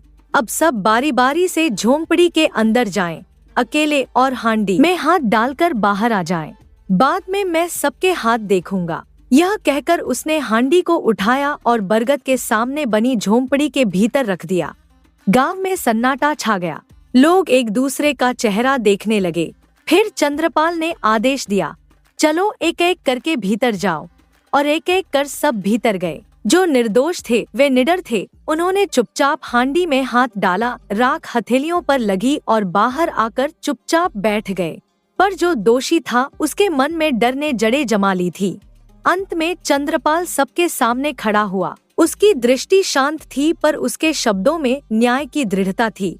अब सब अपने अपने हाथ दिखाओ। लोगों ने हथेलियां फैलाईं। सबके हाथ राख से सने हुए थे सिवाय एक के। उसके हाथ एकदम साफ थे, जैसे किसी ने जानबूझकर उन्हें हांडी से दूर रखा हो। चंद्रपाल अब मुस्कुरा रहा था, एक बुद्धिमान ऋषि की भांति जो सत्य को जाल में फंसाकर बाहर निकाल लाया हो। गांव वालों, उसने कहा, यह कोई जादुई राख नहीं थी, यह तो सामान्य भस्म थी। लेकिन मैंने कहा था कि दोषी के हाथ काले हो जाएंगे, बस यही भय था जो चोर को भीतर जाकर हाथ डालने से रोक गया। बरगद की छाव में न्याय का वट वृक्ष और भी गहरा हो गया था और गांव की आत्मा ने राहत की सांस ली। सच ने भय के पर्दे को चीरकर उजाला कर दिया था। बरगद की घनी छाव में खड़ा था चंद्रपाल। गांव वाले अब स्तब्ध होकर चंद्रपाल की ओर देख रहे थे, जैसे कोई ऋषि किसी यज्ञ में अंतिम आहुति दे रहा हो। जमींदार भी मौन था, पर उसकी आंखों में विस्मय से अधिक संतोष था कि न्याय ने आज अपना मार्ग स्वयं बना लिया। चंद्रपाल ने अपनी गंभीर वाणी में सबके समक्ष कहना शुरू किया, तो अब सुनिए जमींदार जी और समस्त ग्रामवासियों, वह चोर कोई और नहीं बल्कि हमारे बीच खड़ा वही व्यक्ति है जिसे हम सबने अपने गांव की गरिमा, मुखिया पद से सुशोभित किया था। हाँ, वही मुखिया हरिहर प्रसाद, वही है इस चोरी का असली दोषी। गांव में जैसे भूचाल आ गया। लोग एक दूसरे की ओर देखने लगे। स्त्रियां कान पर हाथ धरकर हाय राम कह उठीं। किसी को विश्वास नहीं हो रहा था कि जिस व्यक्ति को उन्होंने वर्षों तक अपना प्रतिनिधि माना, वही इस कुकर्म का कर्ता निकलेगा। चंद्रपाल ने सब स्पष्ट किया, इस हांडी में कोई जादुई राख नहीं थी। मैंने केवल एक भ्रम फैलाया, केवल मन का एक डर रचा। निर्दोष व्यक्ति निडर होता है, इसलिए सभी ने, यहाँ तक कि बदनाम कपाली ने भी निशंक होकर हांडी में हाथ डाला। पर मुखिया जी, उन्होंने डर के मारे अपने हाथ हांडी में डाले ही नहीं। उन्हें भय था कि कहीं कालिख उनकी करतूत का साक्ष्य न बन जाए, और उसी भय ने उन्हें उजागर कर दिया। सभी की निगाहें अब मुखिया पर थीं, जो हड़बड़ाकर कुछ बोलना चाहता था, पर शब्द गले में अटक गए। चंद्रपाल की आवाज गूंज उठी, आज सच्चाई सामने है। कपाली निर्दोष है और मुखिया ने अपने पाप को छिपाने के लिए उस पर दोष मढ़ा। मुखिया की घिघी बन गई, उसके होंठ कांपने लगे, शब्द गले में अटक गए। फिर कांपती आवाज में उसने सिर झुकाकर कहा, जमींदार जी, मुझे क्षमा कर दीजिए। हाँ, गहने मैंने ही चुराए थे। मेरी नीयत डोल गई थी। लालच ने मेरे विवेक को निगल लिया। मुझे लगा कपाली इस गांव का बदनाम लड़का है, उस पर दोष डाल देना आसान होगा, लेकिन मैं यह नहीं जानता था कि इस गांव की मिट्टी में चंद्रपाल जैसे तेजस्वी जन भी पले हैं, जिन्होंने मेरी साजिश की परतें खोल दी। गांव में सन्नाटा छा गया था। फिर जमींदार खड़ा हुआ। उसकी आंखों में अब क्रोध नहीं, न्याय का तेज था। उसने दृढ़ स्वर में कहा, हरिहर प्रसाद, इस समय इसी सभा के सामने मैं तुम्हें मुखिया पद से मुक्त करता हूँ। आज से तुम इस गांव के एक साधारण नागरिक हो। और हाँ, रामदास जी के गहने अभी इसी क्षण उनके घर वापस पहुँचा दो। यह गांव अब तुमसे कोई अपेक्षा नहीं रखता। मुखिया ने कांपते हाथों से अपनी पगड़ी उतारी, गहनों की थैली निकाली और उसे रामदास के बेटे को सौंप दी। फिर नजरें झुकाए हुए निःशब्द आहिस्ता आहिस्ता भीड़ में समा गया। गांव वाले अब उसकी ओर देखकर सिर हिला रहे थे। कुछ के चेहरे पर घृणा थी, कुछ पर अफसोस। और वहीं कपाली, जो कल तक कलंकित था, आज नायक की तरह खड़ा था। बरगद की छाव में सच्चाई की विजय हो चुकी थी और चंद्रपाल की बुद्धि ने फिर सिद्ध कर दिया था कि जहां विवेक जागृत हो, वहां कोई अंधकार अधिक देर टिक नहीं सकता। जमींदार ने आगे बढ़कर चंद्रपाल की पीठ थपथपाई और मुस्कुराकर कहा, अरे चंद्रपाल, तू तो सच में बड़ा चतुर निकला रे भाई।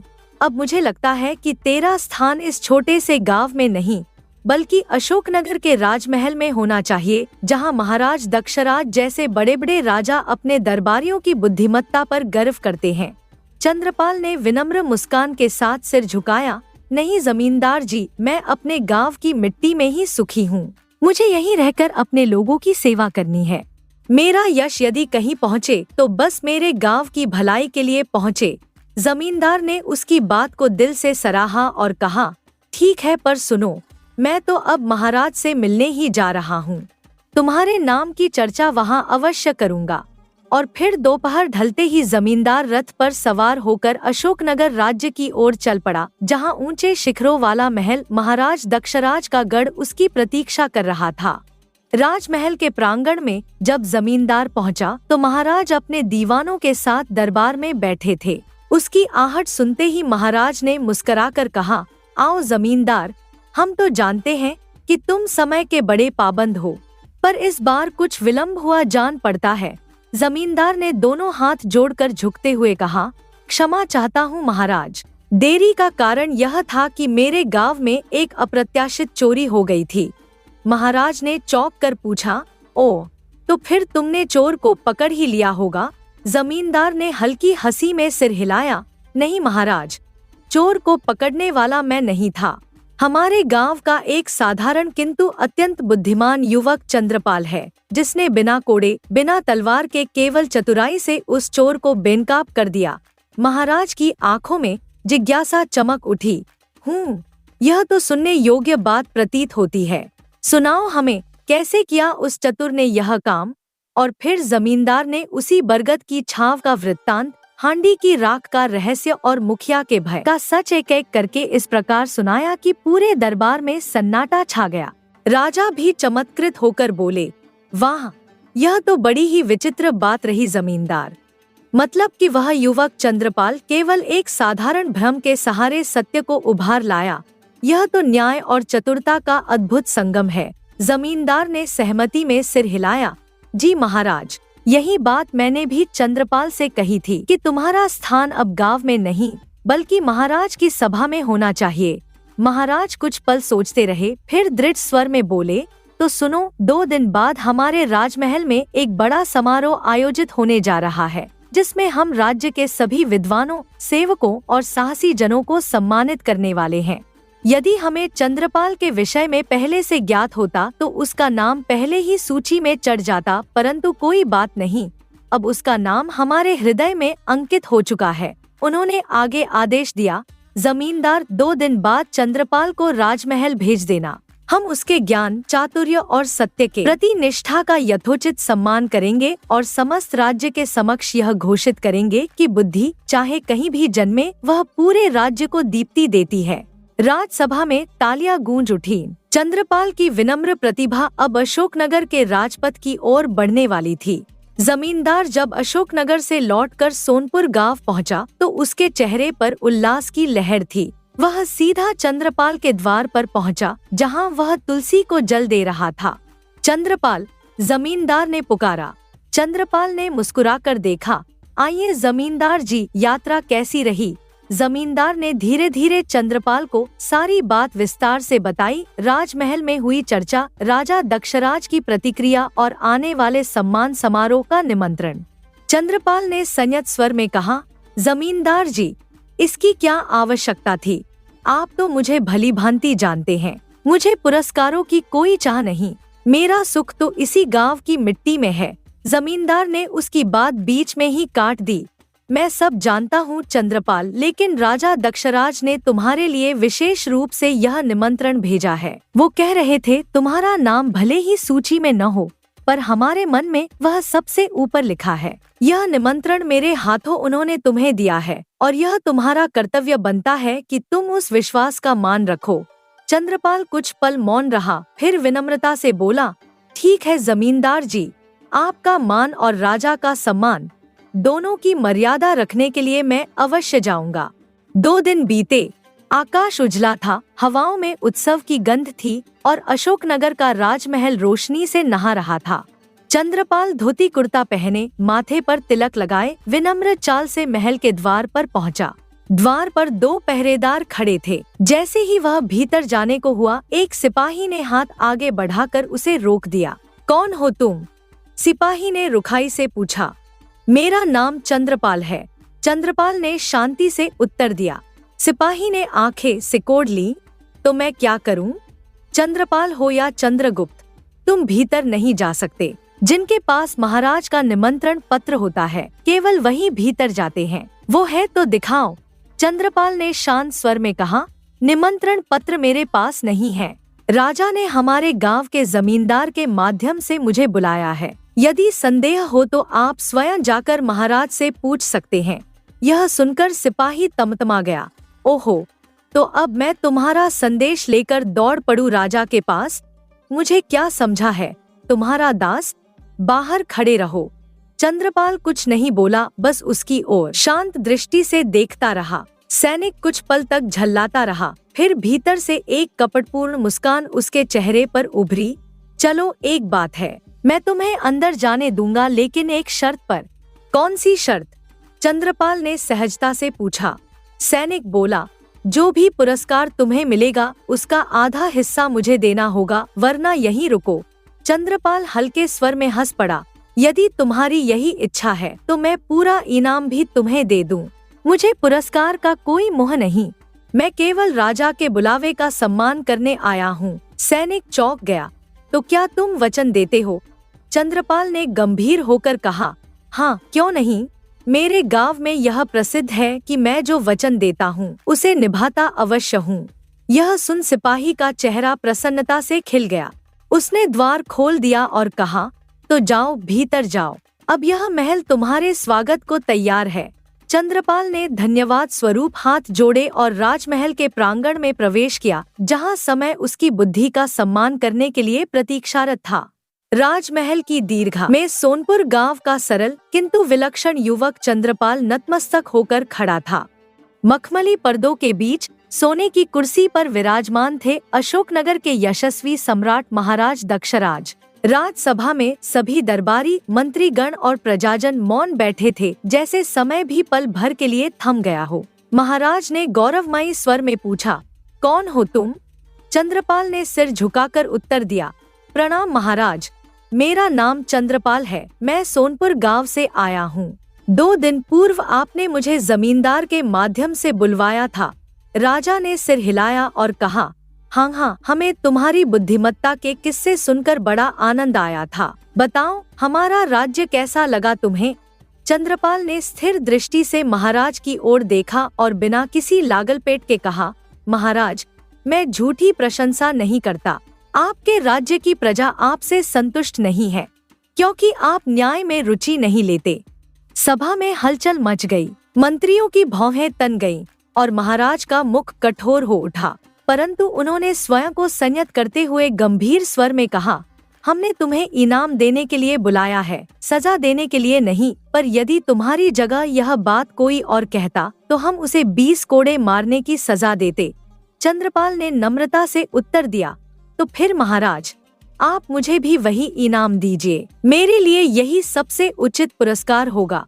राजा स्तब्ध रह गए। कुछ क्षणों तक राजसभा में सन्नाटा छाया रहा। फिर उन्होंने कहा, तुम्हारी यह जिद, कहीं यह तुमसे जुड़ी कोई चाल तो नहीं? लगता है जमींदार ने किसी और को चंद्रपाल समझ लिया है। और तभी वे गरजे, सैनिकों, इस मूर्ख युवक को 20 कोड़े मारे जाएं। एक सैनिक आगे बढ़ा, मगर तभी चंद्रपाल ने हाथ उठाकर कहा, रुकिए महाराज, कृपा करके एक अंतिम बात कहने का अवसर दीजिए मुझे। राजा ने संकेत दिया। चंद्रपाल ने गंभीर स्वर में कहा, महानुभाव, इस पुरस्कार से पहले मैं आपके पास पहुंचने के लिए बाहर द्वार पर खड़े एक सैनिक से वचन कर चुका हूं कि जो भी इनाम मुझे मिलेगा वह पूरा का पूरा उसे दूंगा। अब जब इनाम 20 कोड़े हैं तो मेरा धर्म बनता है कि वही कोड़े उस सैनिक को मिले। राजसभा के उस क्षण में जब सत्य की गूंज ने सन्नाटे को चीर दिया था, महाराज दक्षराज की आंखें गहराई से चंद्रपाल की ओर उठीं। उनका मुख भाव विह्वल हो उठा और स्वर में एक ऐसी गंभीरता घुल गई जो केवल आत्मबोध के क्षणों में आती है। हमें क्षमा करो चंद्रपाल, राजा धीमे स्वर में बोले, तुमने हमें यहाँ हमारे ही सिंहासन पर बैठे बैठे आईना दिखा दिया, और वो भी इतनी सरलता, इतनी विनम्रता के साथ कि हम स्तब्ध रह गए। सभा में सन्नाटा अब आदर में बदल चुका था। हर चेहरा चंद्रपाल की ओर टकटकी लगाए देख रहा था, जैसे कोई संत धरती पर उतर आया हो। राजा ने गहरी सांस लेते हुए कहा, अब समझ में आया कि मेरी प्रजा मुझसे नाराज क्यों है, क्योंकि वह अपनी बात मुझ तक पहुंचा ही नहीं पाती। मेरी आंखें तो उन दरवाजों पर ही बंद हो जाती थी जहां सैनिक जैसे वह दुष्ट द्वारपाल खड़े थे। फिर उन्होंने गूंजती आवाज में आदेश दिया, उस सिपाही को कारागार में डाल दिया जाए जहां वह अपनी करनी पर विचार करे और यह जान सके कि जो दरवाजे पर खड़ा हो वह न्याय का रक्षक होता है, सौदागर नहीं। सैनिकों ने तुरंत उस रिश्वतखोर सिपाही को बांध लिया और राजसभा से बाहर ले गए। अब सिंहासन के आगे केवल चंद्रपाल खड़ा था, विनम्र, शांत और उतना ही तेजस्वी। राजा ने उसके समीप आकर कहा, तुमने आज न केवल एक सिपाही को सजा दिलवाई बल्कि एक राजा की आंखें भी खोल दी। जमींदार ने जितनी प्रशंसा तुम्हारी की थी, तुम उससे कहीं अधिक बुद्धिमान, कहीं अधिक उज्जवल निकले। फिर वे बोले, ऐसे पुरुष का स्थान किसी गांव के छोर पर नहीं बल्कि हमारे राज्य के केंद्र में होना चाहिए। सुनो सब, हम चंद्रपाल को अपने विशेष सलाहकार के रूप में नियुक्त करते हैं। आज से यह हमारे साथ महल में रहेगा, हमारे निर्णयों का पथदर्शक बनेगा।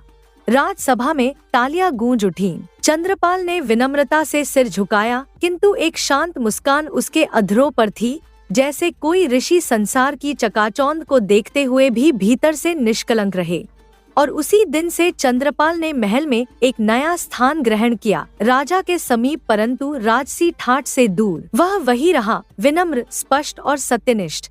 समय बीतता गया। चंद्रपाल का नाम अब केवल सोनपुर तक सीमित नहीं रहा, वह अशोकनगर के प्रत्येक जन के लिए न्याय और विवेक का प्रतीक बन गया। राजा दक्षराज अब अपने हर निर्णय से पहले एक बार चंद्रपाल की ओर देखा करते, क्योंकि अब सिंहासन के पास केवल शक्ति नहीं थी, उसके साथ बुद्धि भी विराजमान थी। धीरे धीरे समय की धारा में जैसे अशोकनगर के दिन बदलने लगे। अब वह वही राज्य नहीं रहा था जिसे केवल आंतरिक कला और सीमित शासन की दृष्टि से जाना जाता था। चंद्रपाल की शांत किंतु गूढ़ दृष्टि, उसकी विनम्र किंतु पैनी बातों ने एक एक कर अनेक जटिलताओं की गांठें खोल दी थी। राजा दक्षराज की सभा अब केवल न्याय का स्थल न रहकर बुद्धिमत्ता की मिसाल बन चुकी थी। पड़ोसी राज्य से आए दूत अशोकनगर की सभा देखकर चकित हो जाते थे। उनका कहना था, यहाँ तो जैसे न्याय स्वयं बोलता है और उसकी वाणी चंद्रपाल की जुबान से फूटती है। परंतु महल के भीतर एक कोना ऐसा था जहाँ यह सब गौरव गाथा कोई विशेष प्रभाव नहीं डाल पा रही थी। वह था रानी सुगंधा का अंतःपुर। उस दिन जब सूर्य की किरणें महल की झरोखियों पर बिखरी पड़ी थी और रानी सुगंधा रेशमी पर्दे हटाकर धूप सेंक रही थी, उन्होंने धीमे किंतु दृढ़ स्वर में अपने पति दक्षराज से कहा, महाराज, एक बात कहूँ, राजा ने मुस्कुराते हुए कहा, अवश्य रानी, आपके वचनों में सदा मिठास रही है। बोलिए। सुगंधा पल भर को रुकी, फिर आंखों में एक हल्की पीड़ा समेटे हुए बोली, जब से उस चंद्रपाल नामक युवक ने आपके दरबार में कदम रखा है, तब से आप जैसे महल के भीतर रहकर भी हमसे दूर होते जा रहे हैं। न वह पुराने दिनों का साथ, न वो रात की कहानियाँ, न वो क्षण जब आप हमारे पास बैठकर राज्य के हालचाल साझा करते थे। अब जब कभी आते हैं तो बस एक ही नाम, चंद्रपाल चंद्रपाल, जैसे समस्त संसार की बुद्धि उसी एक मनुष्य में समा गई हो।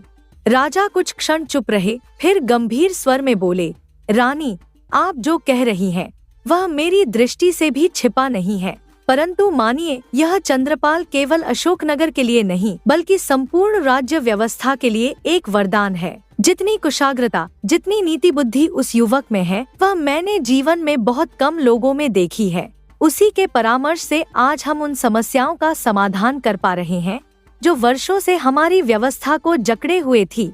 रानी ने हल्के व्यंग्य में कहा, मुझे लगता है आपके अनुसार अब यह राज्य उसी के कंधों पर टिका है, पर मैं अभी भी कहती हूँ, आज तक जितने भी मामले उसने सुलझाए हैं वे सब सामान्य और छोटे मोटे थे। यदि वह कोई ऐसा काम करे जिसे सुनकर सभा क्या पूरा राज्य हतप्रभ रह जाए, तब मैं उसकी बुद्धिमत्ता को स्वीकार करूंगी।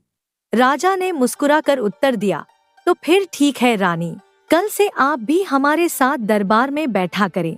वहाँ आप स्वयं देखेंगी कि वह युवक केवल निर्णय नहीं देता, वह दिशा देता है। उसकी दृष्टि केवल समस्या नहीं देखती, उसके भीतर छुपे कारण और संभावनाओं को भी समझती है।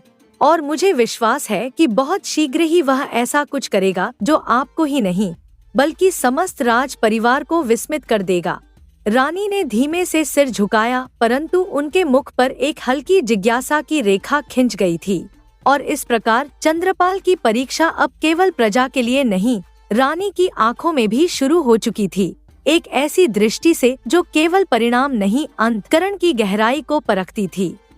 अगले ही दिन से रानी सुगंधा भी राजा दक्षराज के साथ राजदरबार की सभा में विराजने लगी। उनका चेहरा शांत था, पर आंखों में गहरी जिज्ञासा थी, मानो वे हर शब्द, हर निर्णय, हर चेष्टा को भीतर तक समझना चाहती थी।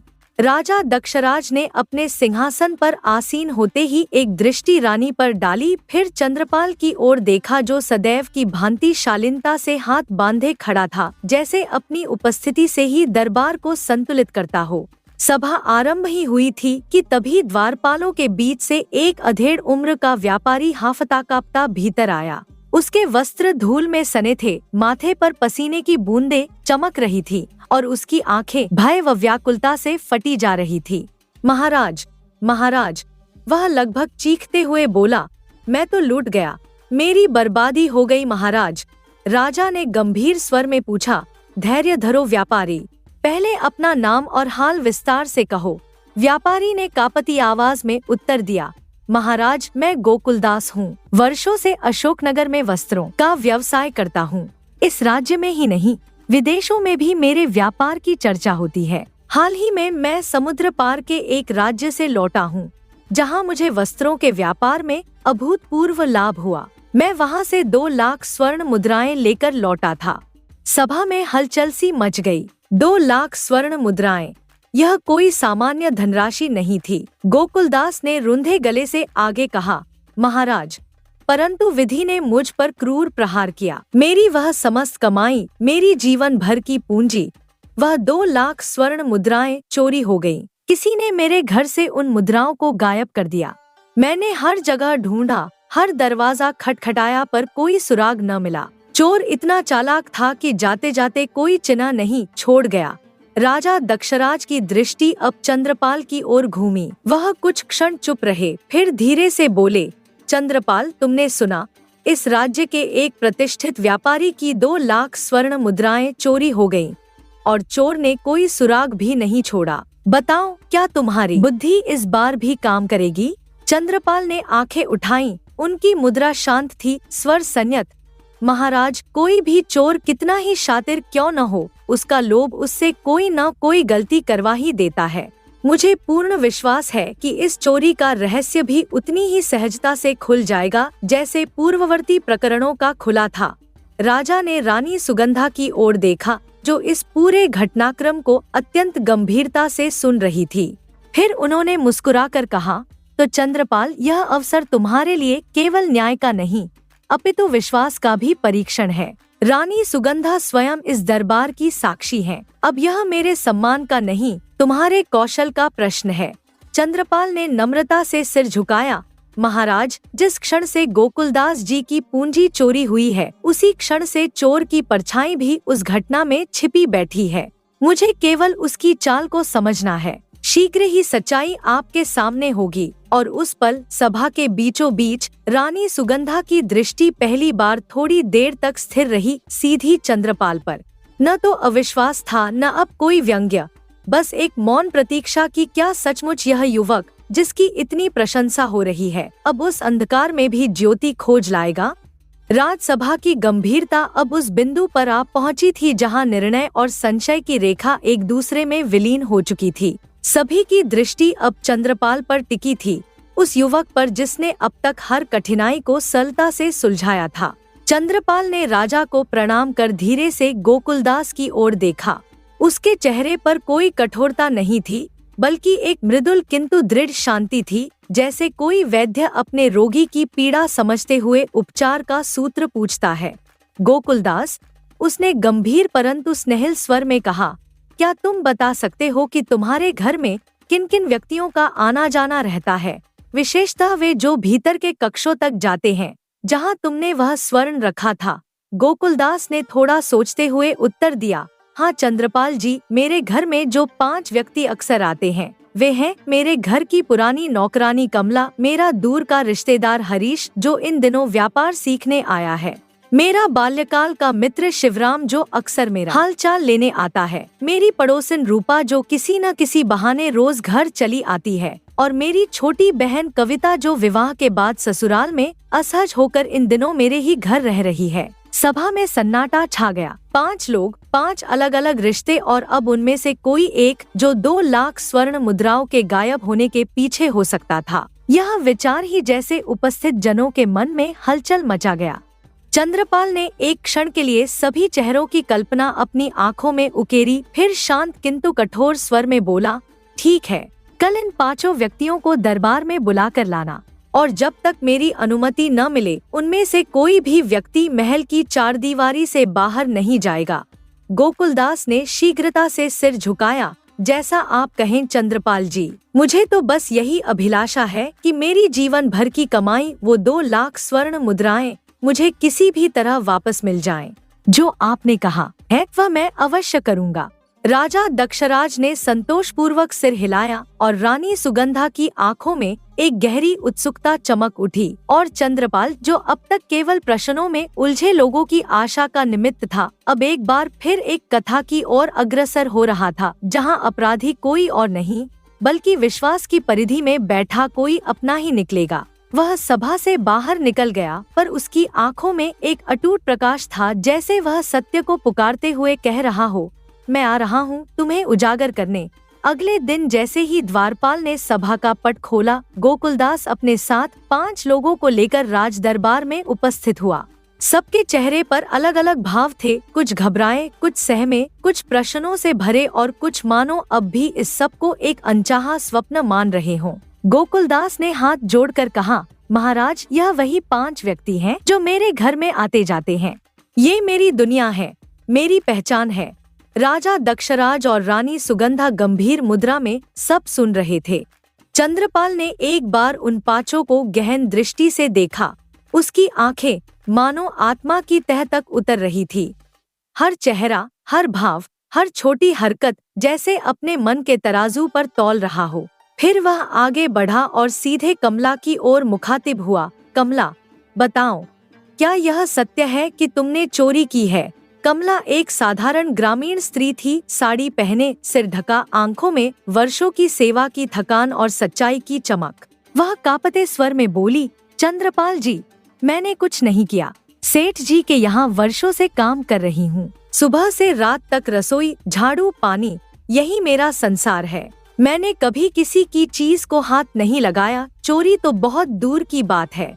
चंद्रपाल ने उसकी आंखों में देखा। फिर राजा की ओर देखकर बोला, इस स्त्री की आंखों में भय नहीं है, केवल व्यथा है। मुझे नहीं लगता कि इसने कोई छल किया होगा। फिर उसकी दृष्टि घूमी हरीश पर, दूर का रिश्तेदार जो कुछ सकुचाया, कुछ झिझका सा खड़ा था। हरीश?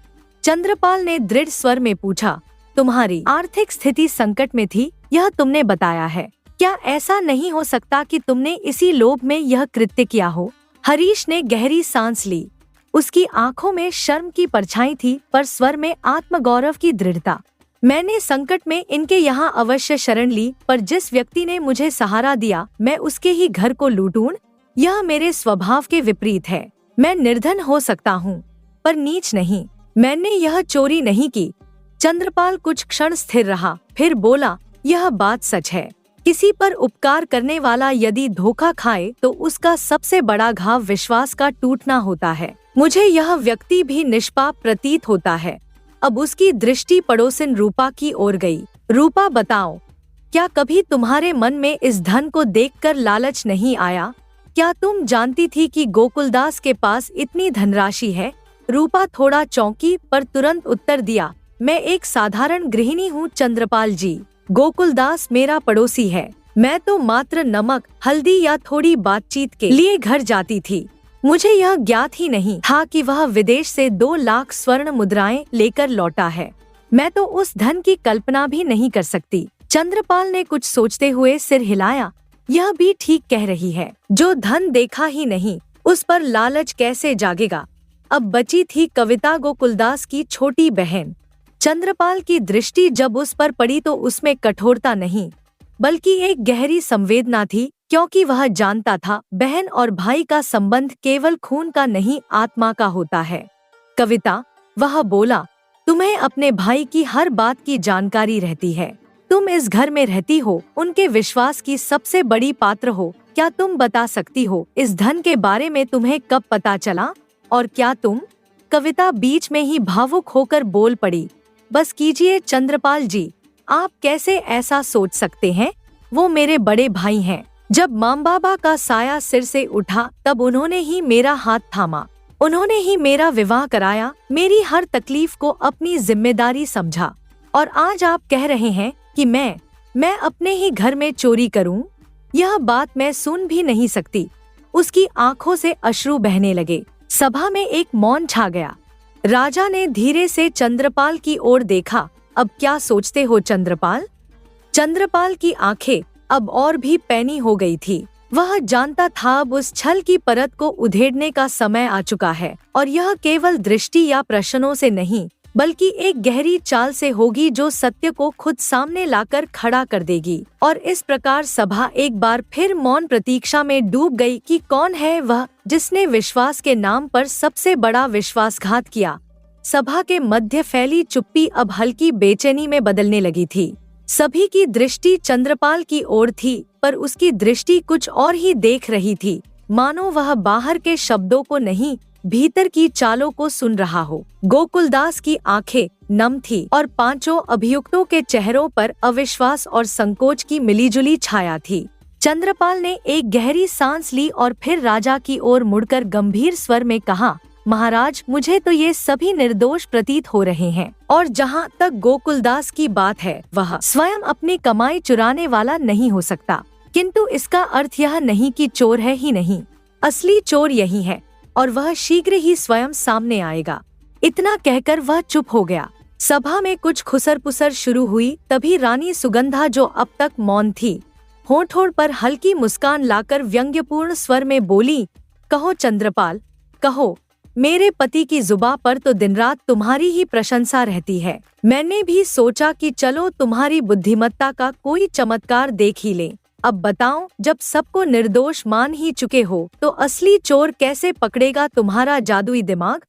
चंद्रपाल ने नम्रता से सिर झुकाया और शांत स्वर में उत्तर दिया, महारानी जी, धैर्य रखें। सच्चाई को सामने आने में थोड़ा समय लगता है, लेकिन वह आती अवश्य है। मैं वचन देता हूँ, कल इसी सभा में चोर स्वयं स्वीकार करेगा कि चोरी उसी ने की है। रानी ने चुटकी लेते हुए कहा, यदि ऐसा हुआ तो मैं भी स्वीकार करूंगी कि तुम सचमुच अद्भुत बुद्धि वाले हो। राजा दक्षराज ने तुरंत आदेश दिया, इन 6 व्यक्तियों के लिए महल में अलग अलग कक्षों की व्यवस्था की जाए। चंद्रपाल जो कहे वैसा ही किया जाए। रात्रि का समय हो चुका था। महल के एक कोने में 5 मेहमानों को अलग अलग कक्षों में ठहराया गया। चंद्रपाल शांत पगों से पहले कक्ष की ओर चला, जहां ठहरी थी नौकरानी कमला। उसने कमला को एक छोटी शीशी थमाते हुए कहा, कमला, यह तेल मैंने स्वयं तैयार किया है। यह कोई साधारण तेल नहीं, बल्कि मंत्रों से अभिमंत्रित है। यह चमत्कारी तेल मैंने केवल चोर को पकड़ने के लिए ही बनाया है। चोर के बाल इससे 2 गुने बढ़ जाते हैं। तुम अभी मेरे सामने इसे अपने बालों में लगा लो। कमला ने सकुचाकर सिर हिलाया और तेल बालों में मल लिया। फिर चंद्रपाल ने उसे एक मोटा कंबल दिया और फुसफुसाकर कहा, सुबह जब तुम्हें दरबार में बुलाया जाए तो इस कंबल से सिर ढककर आना, ताकि किसी को तुम्हारा सिर न दिखे। कमला की आंखें थोड़ी भयभीत थी, पर उसने आज्ञा मान ली। इसके बाद चंद्रपाल उसी विधि से हरीश के कक्ष में गया। तेल की शीशी और कंबल थमाया और वही मंत्रसिक्त बात कही, यह जादुई तेल है हरीश, चोर के बाल इससे 2 गुने बढ़ जाते हैं। मैं जादू जानता हूँ और यह बात केवल महाराज को ज्ञात है। हरीश की आंखों में संदेह और भय की हल्की लहर दौड़ गई, पर उसने बिना प्रश्न किए तेल सिर में लगा लिया। फिर वह शिवराम के पास गया और वही बात कही, सुबह तक यदि तुम चोर हुए तो तुम्हारे बाल सारे दरबार के सामने बोल पड़ेंगे। रूपा के कक्ष में भी यही क्रम चला, तेल की शीशी, कंबल और चेतावनी। रूपा ने थोड़ी असहजता के साथ सिर झुकाकर सिर में तेल लगाया। अंत में वह कविता के कक्ष में पहुंचा। उसकी आंखें पिघलती हुई थी, क्योंकि सामने खड़ी थी एक लड़की जो भाई को पिता के स्थान पर मानती थी। लेकिन चंद्रपाल का मन इस करुणा में नहीं बहा। उसने उसी तरह उसे भी जादुई तेल की शीशी दी और बोला, कविता, तुम इसे अभी सिर में लगाओ और सुबह अपने सिर को इस कंबल से ढक कर ही दरबार में आना। इस तेल से चोर के बाल दुगने लंबे हो जाएंगे। कविता ने भी सिर झुकाकर आज्ञा मानी, पर उसकी अंगुलियां थोड़ी कांप रही थी। चंद्रपाल बाहर निकला। अब वह संतुष्ट था। बीज बो दिए गए थे और वह जानता था सुबह सत्य स्वयं अंकुर बनकर फूट पड़ेगा, वह भी इतनी स्पष्टता से कि झूठ कहीं छुप नहीं पाएगा। रात्रि की शांति महल के गलियारों में धीरे धीरे उतर रही थी। आकाश में चंद्रमा बादलों की ओट से झांक रहा था और महल की ऊंची ऊंची दीवारें एक मौन पहरेदार की भांति अपनी छाया बिखेर रही थी। चंद्रपाल 5 कक्षों में अपनी रहस्यमय योजना को अंजाम देने के बाद अब महल के गलियारों में धीरे धीरे टहल रहा था। उसके कदमों में एक विशेष संयम था और चेहरे पर एक अटूट विश्वास। वहीं एक कोने में खड़े थे स्वयं महाराज दक्षराज, चिंतन की मुद्रा में लिप्त, जैसे किसी अनसुलझे प्रश्न के उत्तर की प्रतीक्षा कर रहे हों। राजा ने चंद्रपाल को आते देखा तो बोले, हमें तुम्हारी यह विचित्र योजना कुछ समझ नहीं आ रही चंद्रपाल। यह क्या बालों में तेल लगाने और कंबल ओढ़ाने की युक्ति है? कहीं तुम किसी भ्रम में तो नहीं? चंद्रपाल ने नम्रता से सिर झुकाया और शांत स्वर में उत्तर दिया, धैर्य रखिए महाराज। सत्य की राह पर चलने वालों को देर भले हो, पर मंजिल मिलती अवश्य है। आप केवल इतना जानिए कि अगली सुबह यह दरबार स्वयं सत्य की साक्षी बनेगा। चोर सामने होगा, अपने ही मुंह से अपने पाप को स्वीकार करता हुआ। राजा चुप रहे, पर उनके मन में उत्सुकता और संशय का संगम बहने लगा। अगले दिन की सुबह जैसे ही सूरज की किरणों ने महल की दीवारों को स्पर्श किया, राज दरबार की सभा फिर सजी। महाराज दक्षराज अपने स्वर्ण सिंहासन पर विराजमान हुए और उनके समीप रानी सुगंधा की दृष्टि आज विशेष तीव्र प्रतीत हो रही थी। उनकी आंखों में एक मौन चुनौती थी कि देखूं, क्या यह चंद्रपाल अब भी अपनी योजना पर टिका रहता है या हार मान लेता है। उसी क्षण चंद्रपाल अपनी विशिष्ट गंभीरता और रहस्यमयी मुस्कान के साथ सभा में प्रवेश कर गया।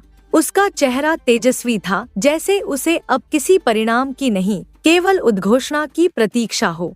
रानी ने हल्की मुस्कान के साथ पूछा, तो कहो चंद्रपाल, क्या कोई रहस्य उजागर हुआ या आज भी हम तुम्हारी प्रतीक्षा करें? चंद्रपाल ने उत्तर दिया, बस कुछ ही क्षण और महारानी, जैसा मैंने कहा था, चोर स्वयं अपने पाप को स्वीकार करेगा। अब केवल उसे पहचानने की घड़ी है। यह कहकर वह एक सैनिक की ओर मुड़ा और आदेश दिया, जाओ, गोकुलदास और उन 5 को सभा में लेकर आओ। कुछ ही पलों में दरबार के द्वार खुले और भीतर प्रवेश किया गोकुलदास ने, जिसका चेहरा आशा और भय के बीच झूल रहा था, और उसके पीछे थे वे पांचों व्यक्ति जो अब तक शक की दृष्टि में थे, अपने सिरों पर कंबल ओढ़े हुए। सभी की चाल धीमी, मुख पर संकोच और आंखों में अनिश्चितता थी। राजा ने कहा, हम आदेश देते हैं, अपने सिर से यह कंबल हटाओ। चंद्रपाल की दृष्टि सबसे पहले कमला पर पड़ी। कमला, तुम पहले। कमला ने कांपते हाथों से कंबल हटाया। उसके सिर पर तेल से चिपके बाल ज्यों के त्यों थे। चंद्रपाल ने उसे नजर भर देखा और फिर मौन हो गया। फिर वह हरीश की ओर बढ़ा। हरीश ने भी सिर से कंबल हटाया। उसके बाल भी सामान्य अवस्था में थे। एक एक कर शिवराम और रूपा ने भी अपने सिर से कंबल हटाया। सभी के सिर पर वह जादुई वृद्धि तो क्या, कोई विशेष परिवर्तन तक नहीं था। अंत में कविता की बारी आई। वह थोड़ी झिझकी, पर जब कोई उपाय न बचा तो उसने भी धीरे धीरे कंबल हटाया और चंद्रपाल की आंखें कुछ क्षणों के लिए ठहर गईं। फिर वह राजा की ओर मुड़ा और स्थिर स्वर में बोला, महाराज, चोर का पता चल गया है। यह सुनते ही सभा में एक गहरी सनसनी दौड़ गई।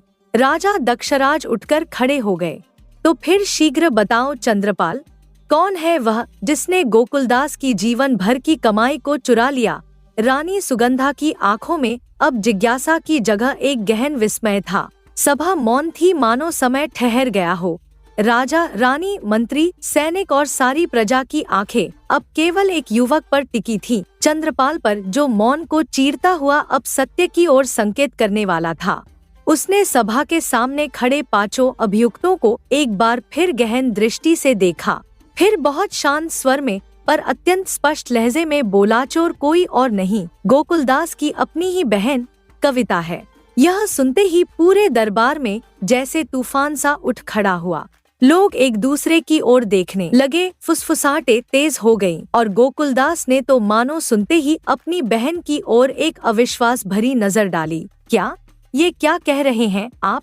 कविता लगभग चीखते हुए बोली, आपको कोई अधिकार नहीं है मुझ पर अपने ही भाई के घर चोरी का इल्जाम लगाने का। गोकुलदास भी व्यथित होकर चंद्रपाल की ओर बढ़ा। नहीं नहीं चंद्रपाल, मेरी बहन ऐसा नहीं कर सकती।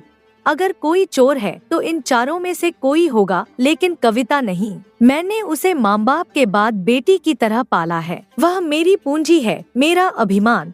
रानी सुगंधा ने भी असमंजस से कहा, हाँ चंद्रपाल, यह आरोप कुछ असंगत लग रहा है। तुम इस निष्कर्ष पर कैसे पहुँचे? चंद्रपाल ने तब राजा, रानी और सभा की ओर देखकर गंभीरता से कहना शुरू किया, महाराज, रानी साहिबा, कल रात मैंने इन पांचों व्यक्तियों को एक एक तेल की शीशी दी थी और उन्हें स्पष्ट रूप से बताया कि यह अभिमंत्रित जादुई तेल है जो केवल चोर के बालों पर प्रभाव डालेगा। यदि कोई चोर होगा तो उसके बाल रात भर में 2 गुने हो जाएंगे। उन्हें डराया नहीं, बस सूचना दी कि यह तेल मेरी दिव्य शक्ति से पवित्र किया गया है, और उन्हें यह भी कहा कि सुबह वे अपने सिर ढककर दरबार में आएं। रानी की आंखों में अब गंभीरता आ चुकी थी। तो क्या सच में चोर के बाल बढ़ गए चंद्रपाल? नहीं महारानी, चंद्रपाल ने मुस्कुराते हुए उत्तर दिया, बाल बढ़े नहीं बल्कि छोटे हो गए हैं। सभा में सन्नाटा छा गया। राजा दक्षराज ने चौंक कर पूछा, क्या मतलब? महाराज, चंद्रपाल बोला, जिसने चोरी की थी वह मेरे कहे जादुई प्रभाव से इतना डर गया कि उसने रात में स्वयं अपने आधे बाल काट डाले, इस डर से कि कहीं सुबह दरबार में बाल बढ़े हुए न दिखाई दें और वह पकड़ न लिया जाए। उसे नहीं पता था कि वह किसी जादू में नहीं बल्कि एक भ्रम में बंधा जा रहा है। मैं कोई जादूगर नहीं हूँ, मैंने बस चोर के भय को ही उसका सबसे बड़ा प्रमाण बना दिया। इतना कहकर चंद्रपाल ने कविता की ओर देखा, जिसका चेहरा अब पीला पड़ चुका था और आंखों में डर जैसे समुद्र बन चुका था। दरबार के बीचों बीच जहां अब तक शब्दों का न्याय चलता था, वहां एक अबूझ मौन छा गया। चंद्रपाल के संकेत पर जब कविता ने अपने अपराध को स्वीकार किया तो मानो समय कुछ क्षणों के लिए ठहर गया। उसकी आंखों से बहते आंसू अब पश्चाताप की गवाही दे रहे थे, और तभी अगले ही पल वह रोती हुई अपने भाई गोकुलदास के चरणों में गिर पड़ी। उसकी सिसकियों में ग्लानि की गूंज थी और स्वर कांपता हुआ निकला, भैया, भैया, मुझे माफ कर दो, मुझसे बहुत बड़ी भूल हो गई। मैंने तुम्हारे विश्वास को रौंद डाला, तुम्हारे स्नेह को ठुकरा दिया। गोकुलदास, जो वर्षों से कविता को अपनी बेटी की भांति मानता आया था, क्षण भर को कुछ कह ही न सका। उसके होंठ सूखे थे, आंखें लाल थी। फिर वह फूटी आवाज में बोला, कविता, तूने ही। मुझे विश्वास नहीं होता कि मेरी बहन, जिसे मैंने माँ बाप के बाद अपनी गोद में पाला, वही मेरा जीवन लूटेगी। क्या जब तूने मेरी तिजोरी से 2 लाख स्वर्ण मुद्राएं निकाली, तब तेरे हाथ नहीं कांपे? क्या उस क्षण तुझे अपने भाई का चेहरा याद नहीं आया? कविता की सिसकियां और तेज हो गईं। वह जमीन पर गिरी रही, अपना मस्तक धरती से लगाकर बोली, भैया, मैं जानती हूँ मैं क्षमा के योग्य नहीं, लेकिन आज मैं सब सच बताती हूँ कि क्यों मैंने ऐसा किया। सभा में अब फिर सन्नाटा फैल गया। राजा, रानी, चंद्रपाल और समस्त दरबार कविता की ओर स्थिर दृष्टि से देख रहे थे। कविता ने आंसुओं से भीगे मुख से कहना शुरू किया, भैया, यह बात सत्य है कि आप एक नेक और सज्जन व्यक्ति हैं, परंतु आपकी सबसे बड़ी कमी है आपकी कठोर कंजूसी। मेरा पति महीनों से व्यापार में नुकसान झेल रहा था। हमारे घर की स्थिति बहुत खराब थी। एक दिन मैंने साहस कर आपसे सहायता मांगी, बस 100 स्वर्ण मुद्राएं, केवल 100। पर आपने न केवल मुझे इनकार किया, बल्कि मेरे पति को मेरे सामने अपमानित भी कर दिया, ऐसे जैसे वह कोई भिखारी हो। वह रुकी, उसकी आवाज भरी हुई थी, आंखें लाल। भैया, मैं उस दिन चुप रही, लेकिन भीतर से टूट गई। तभी मन में एक प्रतिशोध ने जन्म लिया। मैंने निश्चय कर लिया कि जिस धन ने मेरे पति का अपमान किया, मैं उसी धन को लूटकर आपको यह एहसास कराऊंगी कि पैसा सबसे बड़ा नहीं होता। सभा में एक लहर सी उठी। कुछ लोग सहानुभूति से देख रहे थे, कुछ क्षुब्ध थे। कविता ने आगे कहा, मुझे जड़ी बूटियों का अच्छा ज्ञान था। मैंने एक दिन भोजन में सुप्तक पुष्प की धूल मिला दी, जिससे सब गहरी नींद में चले गए। रात को मैंने तिजोरी की चाबी निकाली, 2 लाख स्वर्ण मुद्राएं ली और उन्हें अपने ही आंगन में गाड़ दिया। मैं निश्चिंत थी कि मैं कभी पकड़ी नहीं जाऊंगी, क्योंकि सबने मुझे एक निरीह बहन माना था।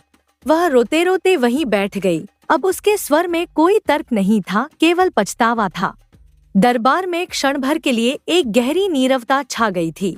कविता अब भी अपने भाई के चरणों में बैठी थी, भरी आंखें, कांपती सांसें और पश्चाताप की थरथराती छाया उसके चेहरे पर साफ दिखाई दे रही थी। राजा दक्षराज ने गंभीर स्वर में कहा, ठीक है चंद्रपाल, तुम्हारी बुद्धिमत्ता ने एक बार फिर हमारा मन मोह लिया है, परंतु अब समय है निर्णय का। अपराध सिद्ध हो चुका है। अब बताओ, तुम्हारी दृष्टि में इस अपराध की क्या सजा होनी चाहिए? चंद्रपाल कुछ पल मौन रहा, फिर उसने धीमे कदमों से दरबार के मध्य जाकर सभी की ओर देखा, रानी, मंत्री, गोकुलदास और फिर कविता की ओर, जो अब भी सिर झुकाए सिसक रही थी। महाराज, उसने संयत स्वर में कहा, आपने कहा कि मैं सजा तय करूं।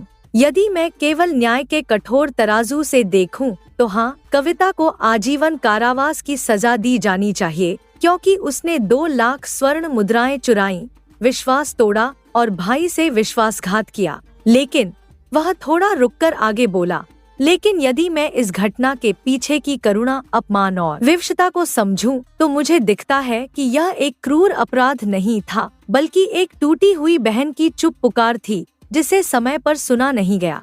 राजा ने जिज्ञासा से पूछा, तुम्हारा तात्पर्य क्या है चंद्रपाल? चंद्रपाल ने गंभीर होकर कहा, महाराज, कोई भी स्त्री, विशेषकर एक पत्नी, तभी ऐसे मार्ग पर जाती है जब उसका आत्मसम्मान कुचला जाता है। कविता ने अपने पति के सम्मान के लिए सहायता मांगी थी, केवल 100 स्वर्ण मुद्राएं, जो उसके भाई की तिजोरी में लाखों में दबे थे। यदि गोकुलदास को सहायता नहीं करनी थी तो वह मना कर सकता था, परंतु उसने एक असहाय पुरुष को अपमानित कर डाला और वही अपमान कविता के मन में एक आग बनकर जल उठा। उस आग ने एक गलत निर्णय करवाया। हाँ, अपराध किया गया, पर वह अपराध एक बहन के टूटे हुए मन से उपजा था, किसी चोर की नियत से नहीं। इसलिए चंद्रपाल राजा की ओर देखता हुआ बोला, मैं निवेदन करता हूँ, कविता को क्षमा किया जाए। उसके भीतर अब भी पश्चाताप जीवित है, और यह पश्चाताप किसी भी जेल की सलाखों से बड़ा दंड है। दरबार में फिर मौन पसर गया। सबकी आंखें अब गोकुलदास की ओर घूमी। उसके चेहरे पर गहन पीड़ा और आत्मबोध की झलक थी। उसकी आंखें भर आईं। उसने बहन की ओर देखा जो अब भी फर्श पर सिर झुकाए बैठी थी। धीरे धीरे गोकुलदास ने आगे बढ़कर उसे उठाया और कांपती आवाज में बोला, कविता, मुझे क्षमा कर दे। मेरी आंखें अब खुल चुकी हैं। मैंने कभी सोचा ही नहीं कि मेरा व्यवहार तुम्हें इस मोड़ तक ले आएगा। मैं समझता था कि धन का संचय ही सबसे बड़ा धर्म है, पर आज समझ गया कि धन तभी सार्थक है जब वह अपनों के दुख में काम आए, जब वह किसी की पीड़ा को कम कर सके। उसने सभा की ओर मुड़ते हुए कहा, मैं अब न तो कंजूस रहूंगा न घमंडी। आज से मेरे घर के द्वार अपनों के लिए, जरूरतमंदों के लिए और हर उस व्यक्ति के लिए खुले रहेंगे जिसे मेरी सहायता की आवश्यकता हो। मैं अपनी बहन की मदद करूंगा और पड़ोसियों की भी। मुझे समझ में आ गया है कि केवल धन अर्जित करना ही जीवन का उद्देश्य नहीं, बल्कि उसका सदुपयोग ही सच्चा धर्म है। सभा में एक मधुर सिहंसी दौड़ गई। रानी सुगंधा की आंखों में संतोष की चमक थी।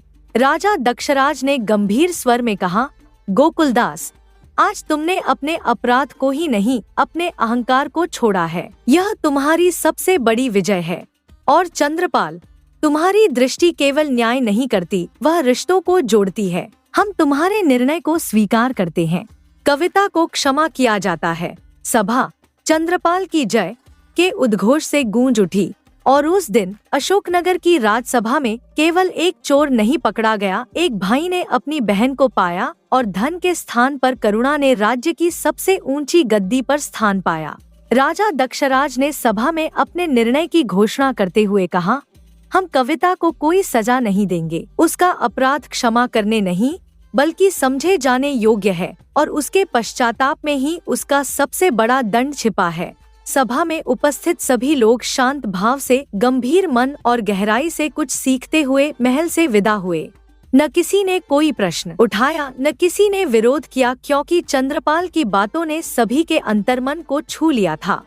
अगले दिन प्रातःकाल जब हवा में तुलसी की भीनी सुगंध घुली हुई थी और सूरज की किरणें धीरे धीरे आंगनों को जगाने लगी थी, कविता अपने घर के पिछले हिस्से में पहुंची। आंगन में जहां बरगद की छाया पड़ती थी, वहीं उसने कुछ महीनों पूर्व गोकुलदास की स्वर्ण मुद्राएं गाड़ दी थी। उस पल के साथ जिसने उसे अपराध की राह पर मोड़ दिया था, किंतु आज उसके हाथ कांप नहीं रहे थे। उसके भीतर अब कोई द्वेष नहीं, कोई पीड़ा नहीं, बस एक गहरा बोझ था जिसे वह उतार देना चाहती थी।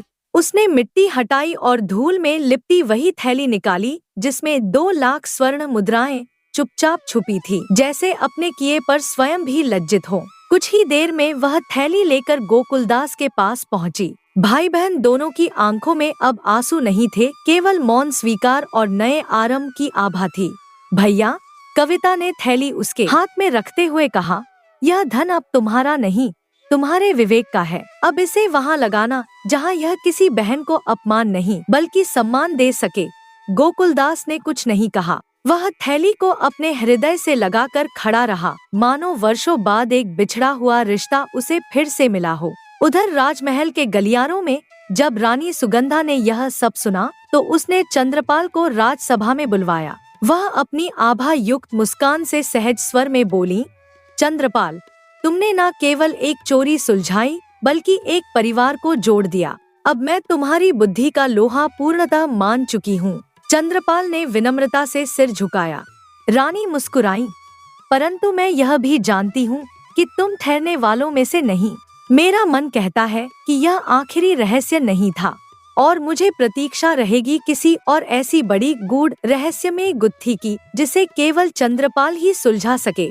चंद्रपाल ने उसी रहस्य भरे स्वर में उत्तर दिया, महारानी, जहाँ भी रहस्य होगा वहाँ मैं उपस्थित रहूंगा, क्योंकि सत्य के उजाले को अंधेरे में खोजने का सुख ही कुछ और है। राजा दक्षराज ने गर्व से उसकी पीठ पर हाथ रखा और फिर राजमहल की गलियों में फिर से वही पुरानी शांति लौट आई, पर उसमें अब एक गहरा अर्थ था, एक नई करुणा, एक नई जागरूकता। और चंद्रपाल, वह तो उस रात राजमहल की ऊंची छत से दूर क्षितिज की ओर निहारता रहा, उस धुंधले अंधकार की ओर जहां भविष्य की कोई नई चुनौती, कोई अगला रहस्य शायद उसकी प्रतीक्षा कर रहा था। धन्यवाद।